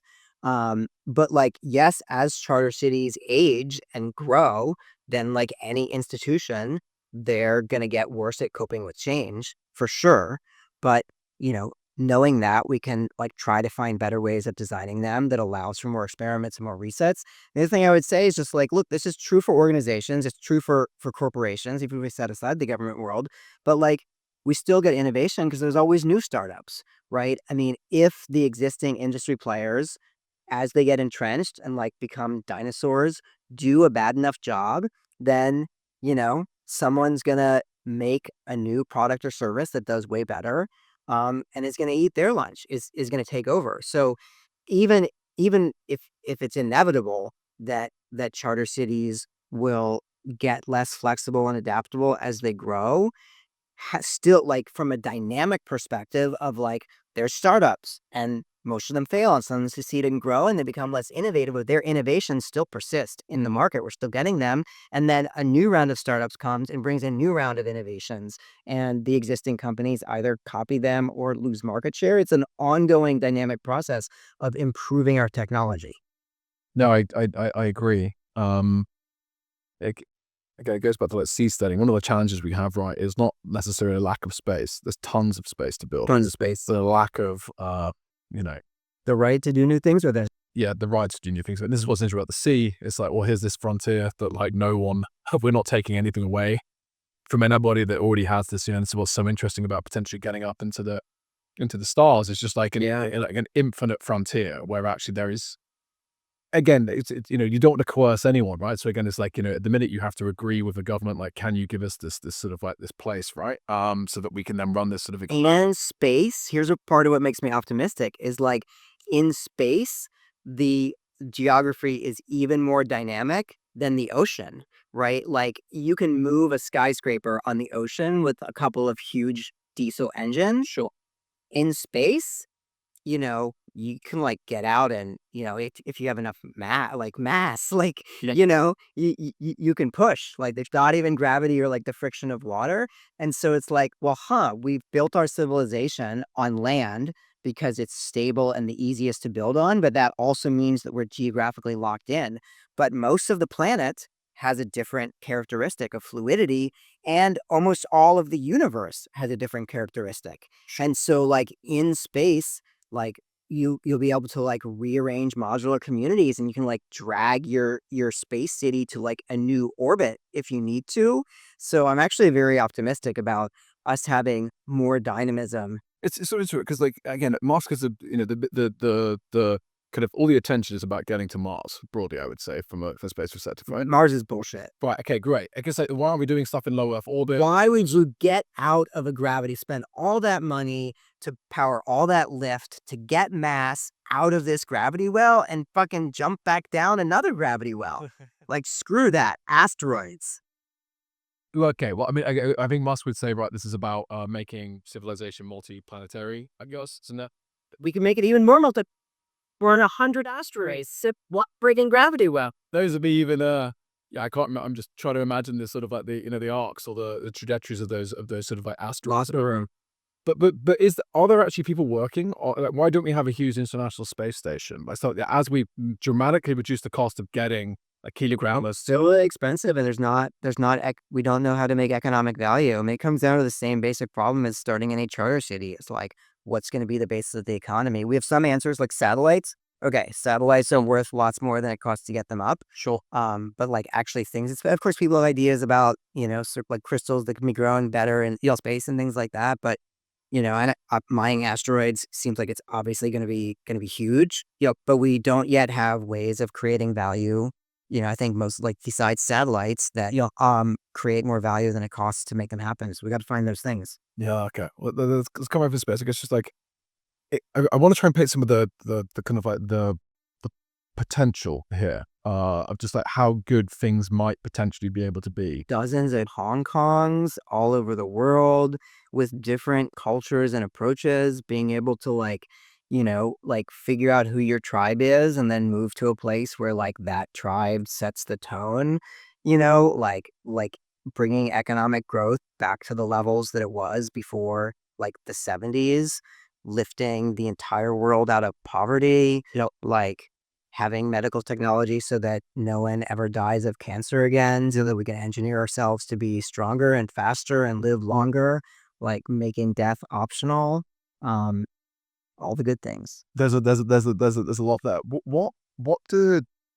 What's missed? I worry that there's a bit of like free riding, or I mean, there has been Europe has been free riding on the US's military budget for however long, right? That's becoming extremely apparent right now. Like, but can charter cities solve some of these like larger, I guess, like global issues? Like there's again, it's like I look at South China Sea, and it's like, well, I obviously can't build in the South China Sea, right? It's just like a no-go zone, right? Because but it's like, yeah, are we gonna be able to? I don't know, yeah, to solve some of these bigger problems that require such a significant sort of like centralization of power potentially to sort of like counter. I mean, I think like mostly no. I think of charter cities being in a different direction, but things like global poverty, the migration crisis, I think that charter cities can fix.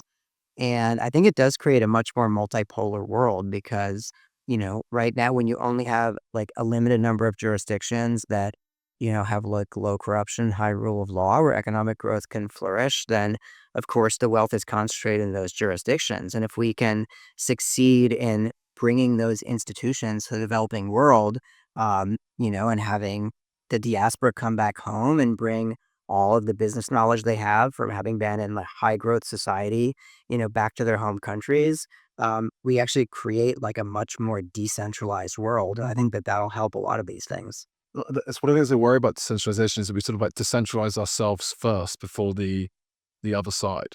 I worry that we undermine our own source of power before, again, it comes back to this like broader competitive game that we're playing, and we might dismantle our own power. But Neo-Hanseatic League.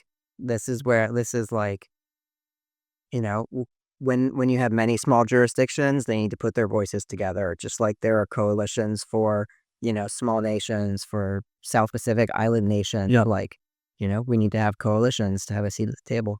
yeah, it's interesting. What's a good hot take that you have that we haven't sort of like come across sort of like naturally in this conversation?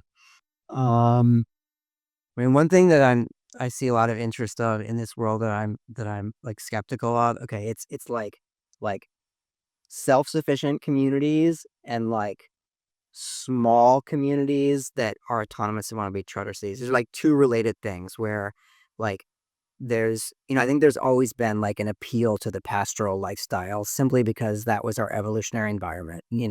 We were hunter-gatherers for much, much longer than we had agriculture and much, much longer than industrial, let alone information age. And so I think there's this like innate appeal of like back to the land that I see a lot of people in my world are like, we're going to create, permaculture, regenerative communities. And I think that these people like don't realize how much of their wealth and their ability to talk about these things on their like shiny computers comes from specialization and trade, which is not to say that you shouldn't take on something like your food production or want to know where your water is. It's just that you should understand the cost of doing so, and that cost is so high. Like subsistence agricultural living is like poor, like scraping sticks in the ground. Yeah. And like, I almost get a sense from some of these people, like they're like, well, I am growing my own food now, but I'm not making my own soap. And if only I was purer of spirit and more dedicated, I could make everything. And that's not the way that the world actually works. And so, I wish that these people would kind of understand that like this is the costs of decentralization. Like economies of scale are real. The more units you produce, the less each of them costs. Yep. And when you want to take over production yourself in a small community, of course you can do a much better job. And of course you can be customized to your interests and beliefs, but it's going to be a lot more expensive. And so just know that cost and pick your battles. Okay, I just totally agree. So I don't think that's a hot enough take, but it's it's a basic this stuff. I think even a lot of these maybe more regenerative communities would care about things like climate, whatever it is, but it's just like broadly, if you look at impact on most measures and not just like the price per unit of things that are produced, but actually like the externalities of a unit that's produced tends to be lowest in the most mass manufactured sort of like scenario. Like it'll be lower carbon because it's in an extremely tree. Yeah. And again, it's like you live in a city, you're going to have much lower impact on the environment than if you live in the countryside, heating the 5 walls of your house. Right? Yeah, there's this great Ed Glazer research where like every time a city doubles, you only use 1.85 times as much infrastructure. Partly because you're building in 3 dimensions, and 3 dimensions just packs things more efficiently. You need less pipes for each apartment than you do for spread out houses. Yeah. Again, your deliveries, you're delivering everyone in the same building. You're not having to drive 100 miles out to the different like Scale is efficient. No, across all sorts of stuff, right? But again, I think there are the opportunities to create considerably more beautiful living environments as a designer in this place. Like I think that I think there are lots of like false trade-offs that don't actually have to occur. I just saw a study on Twitter. It's like someone did a study. The more years someone has been in architectural school, the more that their tastes diverge from what people actually think is beautiful. We know what people want. We're just too conceited to build it for them. Like, that's bullshit. No, I hear you. That's another good hot take. What do you think about exile? We talked a lot in this conversation about opting in, right? And just like how integral and important that is to sort of like everything that this space is sort of like doing, right? The zero coercion. It's about providing another option to a citizen, which they of their own free will decide is a better option for them. And they then choose to buy that product or service. And it happens to be a governance product or service that they're, really sort of like buying, right? This is getting in to the society, to the charter, to the whatever it is. How about getting out? Yeah. I'm a huge fan of banishment, as a legal tool. Like there's a sense in which it's the most humane thing compared to like locking someone in a box. Like exile is much more humane, and you're still making sure that like somebody who's caused harm in your community can't cause harm again. So part of my dad's background is as a legal scholar. He has a great book called Legal Systems Very Different from Ours. He studied really interesting legal systems like Saga period Icelandic law, which is part of the inspiration for anarcho-capitalism. And there, like banishment was a huge thing. They also had weregeld, where if you murdered someone, you owed that person's family their like lifetime income. And if you paid that, you were clear. And if not, now anybody could kill you without cost. But you like could always just leave. Like you could always opt for banishment, and you got out ahead of the avenging family. It was fine. There was no like you weren't going to go. They weren't going to go like chase people down. I think banishment is a great humane tool, right? I mean, it's not perfect. The disincentive of banishment is not as much as getting locked in a box. Yep. But ultimately seems like the most humane way to accomplish the goal of like this person won't hurt people here again. Yeah. There's so much to say about this. I mean, like I like to joke that my first language was Australian, and I feel that the world misses a modern Australia where you can basically I want to see it, man. push people, right? It's like the US is incarcerated. It's something like 1.5% of the entire population. Yeah, higher than any country in the world. Right or wrong. It's it's extremely inventive sort of my kind of like task to do, right? And it's like what I want to bring out here though is that like again, I feel like exiling is an unbelievably normal part of being a human. Yes. You decide to have a friend, that friend treats you badly, you stop being their friend. You're in a community, that community treats you badly, you exile yourself, or you would expect that community to exile someone else that is treating the rest of the community badly, right? Yeah. It's like a completely normal part of human life that exists at basically every level of organization. Yes. Except sort of like countries. That's right. Or governance, right? But then what I worry about it in the case of governance is like, okay, amazing. We're gonna have our area, and it's like if someone goes around and kills everyone with machine gun, we're gonna push them back out. But what I worry about is this free riding problem again, where maybe you're not having a military and you're not playing your part in this bigger sort of like global peace problem or whatever it is, and at the same time you're shifting the problem of an extremely maybe corrupt, bad, evil individual onto someone else. And maybe tied into this is the problem is that we don't have Australia. There is this free piece of land. Maybe we need to tie a bunch of all together. I think if you had a lot more banishment, like again, like this is ultimately there is like a market perspective here. And if you had a lot more banishment and there was like a bunch of people who couldn't go anywhere else, then that's a market need to create a place for those people. It's not going to be pretty, but it is going to be a place, and I'd be excited to see it. I mean, I don't totally agree about the free rider problem in that like as long as you like publish the information about your banishment, then each jurisdiction is responsible for its own borders. It's responsible for its own policies and who it allows in. Yep. And it's free to choose to like not let those people in. Yep. Right. Or to kick them out if it finds them. And so, I actually think it's good. Is it really better to lock someone in a box than to let other places choose whether to take them or not? I don't think so. Yeah. No, I think it's a way that you can make, government more efficient where you don't have to build, jails and facilities and then employ the people that are to monitor the 1.5% of the population that you put in jail. I don't think, again, I think if you created the right, I mean, this is why, well, there's so much here, right? But it's like, we talked a lot about laws and rules and the code that's sort of like there, right? But we know that for the same code, you can get different outputs even with the same input. Sure. And maybe that's because I'm not sure that's necessarily true. I believe that a state machine that's in state A with input A will get There's other inputs that you're missing.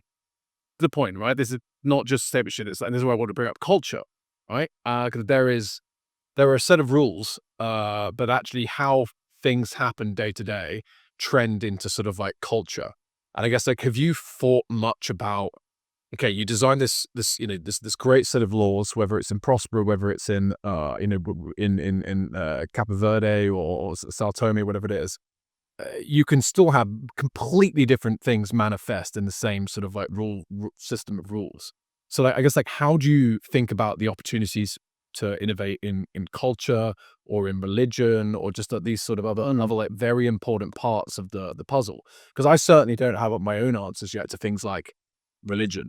So it feels like your lack of taking a position does not mean that there will like these things will not just be there, right? Like it's just like they will absolutely be there. And again, if you're designing and you're trying to build this, like, are you going to spend so much time on the laws and then just let anything else happen, like culturally, ethically, religiously? I don't know. Do you have any thoughts on this?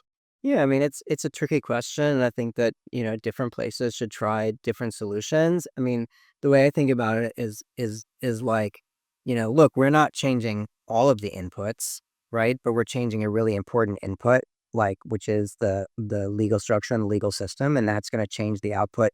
Even if we just let whatever happens happens, and then you know, so even if we don't affect culture, things can still be different. And then it becomes like another lever that we can try to push. But it's a tricky one. I think culture works the best when it's like bottom up. I also think that like different rules appeal to different types of people and create different cultures. I mean, look at the US, especially in the 19th century, when you had a place that was like the land of opportunity with low taxes and high freedom, it attracted people who wanted to go work hard and build a better way of life. And so you got that, kind of American like immigrant and frontier culture um, came from the laws and the economic opportunity. And I don't know that like a city is the right like scale to try to affect culture. To me, that's something like much better done by like smaller individual communities who operate within, so it's like we're the platform was like the internet, but then there's a different culture on Blue Sky and Twitter. There are different things like within the platform. Um, I do think that there's some elements of culture that you do want operating across the city, the ones that are like foundational to the society, like high integrity, low corruption, transparency, rule of law, like vision of a better future. But I think in most cases, it's kind of better for culture to be created in smaller units and bubble up. Mm.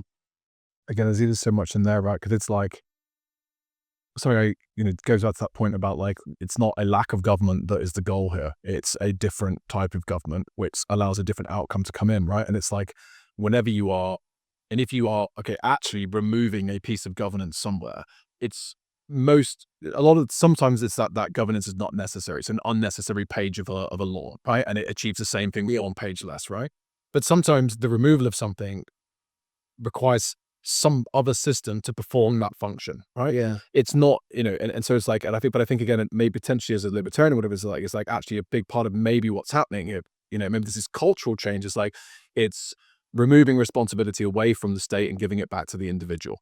And it's not that these things therefore do not happen. It's just that actually individuals or communities are responsible and are like self-sovereign for these particular functions of sort of like government. I mean, welfare is a classic example where there was mutual aid societies, before there was government, or even policing. Well, there's a book called The Enterprise of Law by Bruce Benson that is the history of law in England over 1,000 years. Yeah. And, police, like government, public police is very recent. People would join societies where they paid a small annual due. And if there was a crime against one of the members, then that money would be used to like hire a private detective to go find and catch the thief and prosecute that crime. Yep. Um, like charities for the destitute and orphanages and like a lot of these things were provided privately. And it's just not to say that it's the same privately as publicly. There's benefits and costs. Like when it's provided privately, sometimes it's at a smaller scale, but it's often, what you get from a smaller scale is that people are like directly involved and it's more humane. Yeah. Right. And you have less of the like, giant government run institution, one flew over the cuckoo's nest stuff. So there's trade-offs, but absolutely. I think, people have an impoverished view of the world because we've had this, huge government that kind of takes on everything. Yeah. And, this is where studying history in other societies is so important. So there's actually a lot of different ways of doing these things. Yeah. No, it is. It's like there's a potential contradiction there to acknowledge in some of the things we've been saying, right? Where it's like, they were saying like, okay, actually scale and efficiency in like the production of this unit Right. is a massive benefit. Don't you also produce this unit, buy it from someone else to specialize in something else? Right. At the same time, we're saying a decentralization into smaller sort of like kind of like systems. This is almost certainly going to, and this everyone that's been working to decentralize systems over however long has, I think, acknowledges that we're typically building there's an inefficiency in those systems, but it doesn't necessarily mean they're less effective. Smaller systems are closer to the customer, right? And, it's easier to understand them. It's easier to customize. There's trade-offs. And so I think, some things are best produced at scale, Yeah. and other things are best produced at smaller units, and that we should have options between them. Yeah. I guess like less efficient, more effective, I think is what's potentially possible. Yeah, and it's different depending on the industry, right? In the world of bits, like there's just these incredible gains from scale. Yeah. I think in the production of physical objects, I'm very skeptical anytime somebody says that they're going to be like 3D printing, anything at scale, like we're going to 3D print houses or whatever. I'm very skeptical because you know, like mass production is always cheaper than mass customization. Factories, there's a reason that like factories have machines that like just make one or a small type of things rather than like 3D printers because it's cheaper that way. You're right. And like unless you actually need the customization. So, it depends on the industry, but I think that governance actually currently has like large diseconomies of scale, especially democracies, where the bigger it is, the further the representatives are from the people, and actually the worse it works. Yeah. And this is something, again, I sort of like increasingly feel it's like bad governance like destroys society. And I think it destroys like, you mentioned welfare. It's like, I feel like because the government performs a function, like a function of welfare, I think it stops the individual or the family or the community performing that sort of like function of welfare. It's like we can walk out the building here and there will almost certainly be a homeless person across the street, whatever it is. And it's just like, it's a slight part of our problem, but what we do is we pay and we have a system of governance, right? Which is already designed to deal with this, right? And so we take absolutely no sort of like thought or care of this, right? And it's like the homeless person on the street is sort of like one level, but it's like, and again, I know the stats in the UK better, but it's like there's over 1 million people over 65 and retired in the UK, which on an average week do not see another human being. They have been abandoned entirely by their families, their friends, their communities, right? And they're pretty much living in poverty at home, sort of alone, right? And like, why? And I don't know if like it's a complicated answer, but the reality is if there is a problem or there's like an externality, we've created these systems of governance to deal with these, right? The criminal on your street, the homeless person on the street, but also it's sort of like, it also takes care of my parent. I don't need to take care of my parent, because the government pays a pension and like that's the state pension. And like if the government's not giving a fuel allowance so that they can keep the heating on in winter, then why is it even my responsibility? It's just like, for me, I feel like bad governance destroys, I don't know, society is maybe too extreme because it's the bad governance does, whereas like good governance can, I think, like can create. And I think like, I don't know. Yeah, I don't have most of the answers to this stuff, right? But it's like I feel like they were just there are these things we rely on in governance which stops individuals doing them, and I think that can be fundamentally quite bad at some point. Yeah, let us do things ourselves or do them for us well. Those can both work. They're very different, but they can both work. Do them for us badly is worse than either of those. Yes. Maybe not like exile is one of these maybe more kind of like controversial kind of like ones that is something that the flexibility you might have. Another one is marital law that would be in a site. And you brought up that you've been divorced earlier in this kind of like conversation. Again, you don't have to change everything, right? And this is the point. Like every single sort of like charter or zone or area jurisdiction, right, will have a different level of autonomy to write different rules on different things, right? But I guess like exile is something that you're sort of like interested in. I think it's like an interesting feature and function that might also be an experiment that other nations can learn from. Is there an experiment to run in marital law as well in one of these places? I mean, yeah, the state of marital law, like in the U.S., is absolutely terrible. Um, and my ex-wife is a family lawyer, and she was like, "We are absolutely going to stay out of the courts." They're they're terrible. Um, and it, I do think there's a lot of room for it. And one thing that's great about family law, there's actually a really interesting legal innovation in the UAE where, they want people to come and work there, and people didn't want to be part of their, Islamic family law. And so the UAE actually made it so that for certain like EU countries, you could be under your home family law. And the reason is that the family law only applies to this little group of people, like the husband, wife, the kids. And so it doesn't actually really like affect the rest of society. Like everyone, all the Muslims can be under their family law, but the Germans can be under German family law. So they actually did this great legal innovation in the UAE where they said, if you're a foreigner who's working here, you can use your home family law instead of using our family law because it only applies to that set of people. Um, and so yeah, this was like a fascinating innovation. So it's like in Prospera is set up as this very like voluntarist legal system where they don't just have one set of medical laws that applies to all companies in Prospera. They've actually created multiple ones, and a company can choose which is under because, their customers in choosing the product are also choosing the medical regime. There's one that's more about informed consent, another that's about like a lightweight regulator, like an FDA. And when you have a voluntary association, not like crime, if I like have an involuntary association with you, I knock you out on the street and take your stuff, then we haven't chosen a legal system together.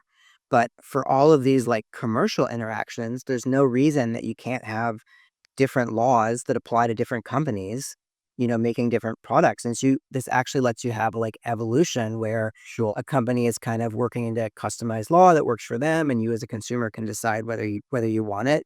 And the UAE kind of, demonstrated this with this different family law. So there's no reason that a bunch of different families can't be under different family law because it's only applying to that unit. It's tricky. I hear you. One of the things I think about a lot, and we actually not spoken about here, is the opportunity to improve justice systems. We talk a lot about the laws, the regulations, what's actually written, but actually then the enforcement or the systems of arbitration and justice that do those there.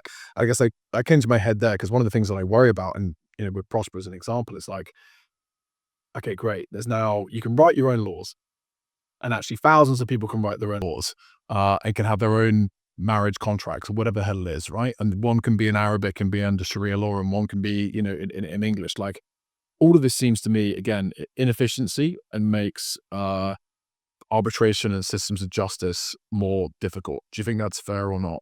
Look, there's benefits to standardization and there's benefits to diversity. I mean, like we said about scale, right? Standardization is more efficient, but then it's less customized.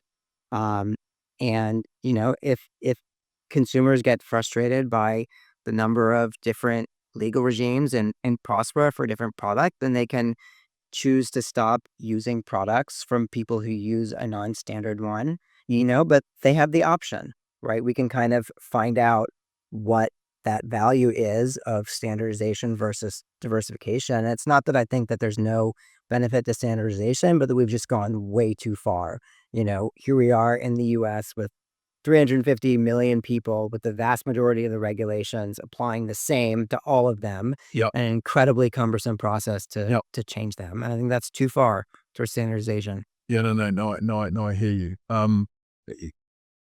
Again, with the choice, right, there comes a challenge of education. By that I mean, it's like, okay, if all you can do in this territory is have marriage under this particular law, if you want to get married, that's what you do, right? And because there is that standardization, and then there is the the precedent, everything around it, right? You understand better sort of what you're getting into. At least theoretically, you would be if you looked at it. When you've got 10 options, or there's the choice of just like there is just more freedom, right? Like, this puts responsibility back on the individual, right? In being able to make better choices. This is a backdrop again where we might have another conversation, argue about how education systems have broadly been failing people.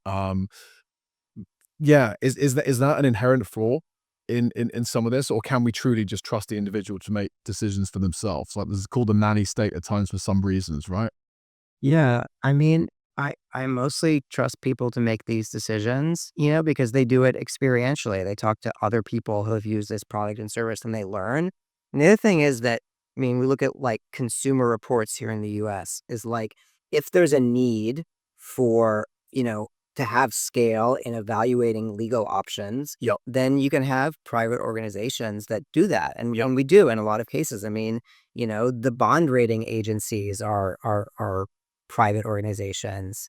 You know, the credit agencies are private organizations. And so if you know, it is going to be inefficient for people to like evaluate every product or service themselves. Yes. Like that's just as true for law as anything else. But we have, you know, like our Yelp reviews and our Amazon reviews and our consumer reports and our, you know, reviews of new cars and all of that. They're not perfect, Yep. but there's no reason that it has to be like a single organization. And look, if the government wants to do it, like to make these like ratings, fine. The problem is when they then say like you can't choose to trust somebody else's rating, right? Like, oh, you want to try a new drug and you have somebody you trust to tell you if it's okay. We're going to forbid you from doing that. That's the problem. Yeah. Like, if you want to provide an input for people, great, but then let them make their own choice. And I don't trust that everybody is able to evaluate any product and service. I do trust that they can find a blogger or a review site or a rating site or somebody that they know to evaluate it. Yep. I trust people to do that. I just think it's a very good example again of these things are not mutually exclusive. It's not a lack of the government in situations it really might be more government, right? With more choices, and there may well be regulations or ratings or whatever it is, right? That aid an individual, but they're able to sort of like act outside of that. It's you know, it's interesting. Maybe to curveball again, we curveballed into space for 2 minutes. AI. Do you have any? Has AI and what's been happening in AI over the last 5 years particularly changed how you look at any of this, or do you sort of see it as an irrelevant side sort of issue? I mean, I think AI risks making charter cities irrelevant because it could kill us all, or it could dramatically change how we organize. And I definitely like see that as being much closer than I did a few years ago. But I do think it's like mostly independent of charter cities currently. I feel like application of AI to government might be able to happen faster in these charter cities, and that might be a lesson, you know. Like all innovation, Sure. can happen faster. I mean, certainly it's going to make doing a lot of things easier. And it's going to make what we're doing easier. Yes. You know, yeah, it comes back to, you know, you mentioned things like specialization. It's like choose your battles. And I think any charter city, it's like you've got to have an extremely compelling reason that anyone would like to move there, as you've already kind of like talked about. Then it's like, okay, when you are there, how do you compete? And one is the value that you bring, not just to the cities internally, but then to the world, I guess, you know. And yeah, I think being this sandbox for innovation, you know, well, you know, I think that there's an opportunity there with AI for sure. I think that the right, you know, I feel like whether it's Prospera, whether it's Alpha, whether it's the other ones, could really demonstrate how these, you know, might solve problems in existing nations and maybe make the need for us not to even be there. But no, amazing. Are there any sort of like final thoughts or questions or topics you think we should cover? No, you know, follow me on social media. There's going to be lots of great content coming out. I'm at Patrissimo on Twitter or at Pronomos.vc. Amazing. No, good. No, thank you so much for coming back to having the conversation. Yeah, we'll do another one in a year or something and see what's happened. Yeah. Yeah, sounds good. Pleasure. Thanks, Patrick. Good stuff. Cool.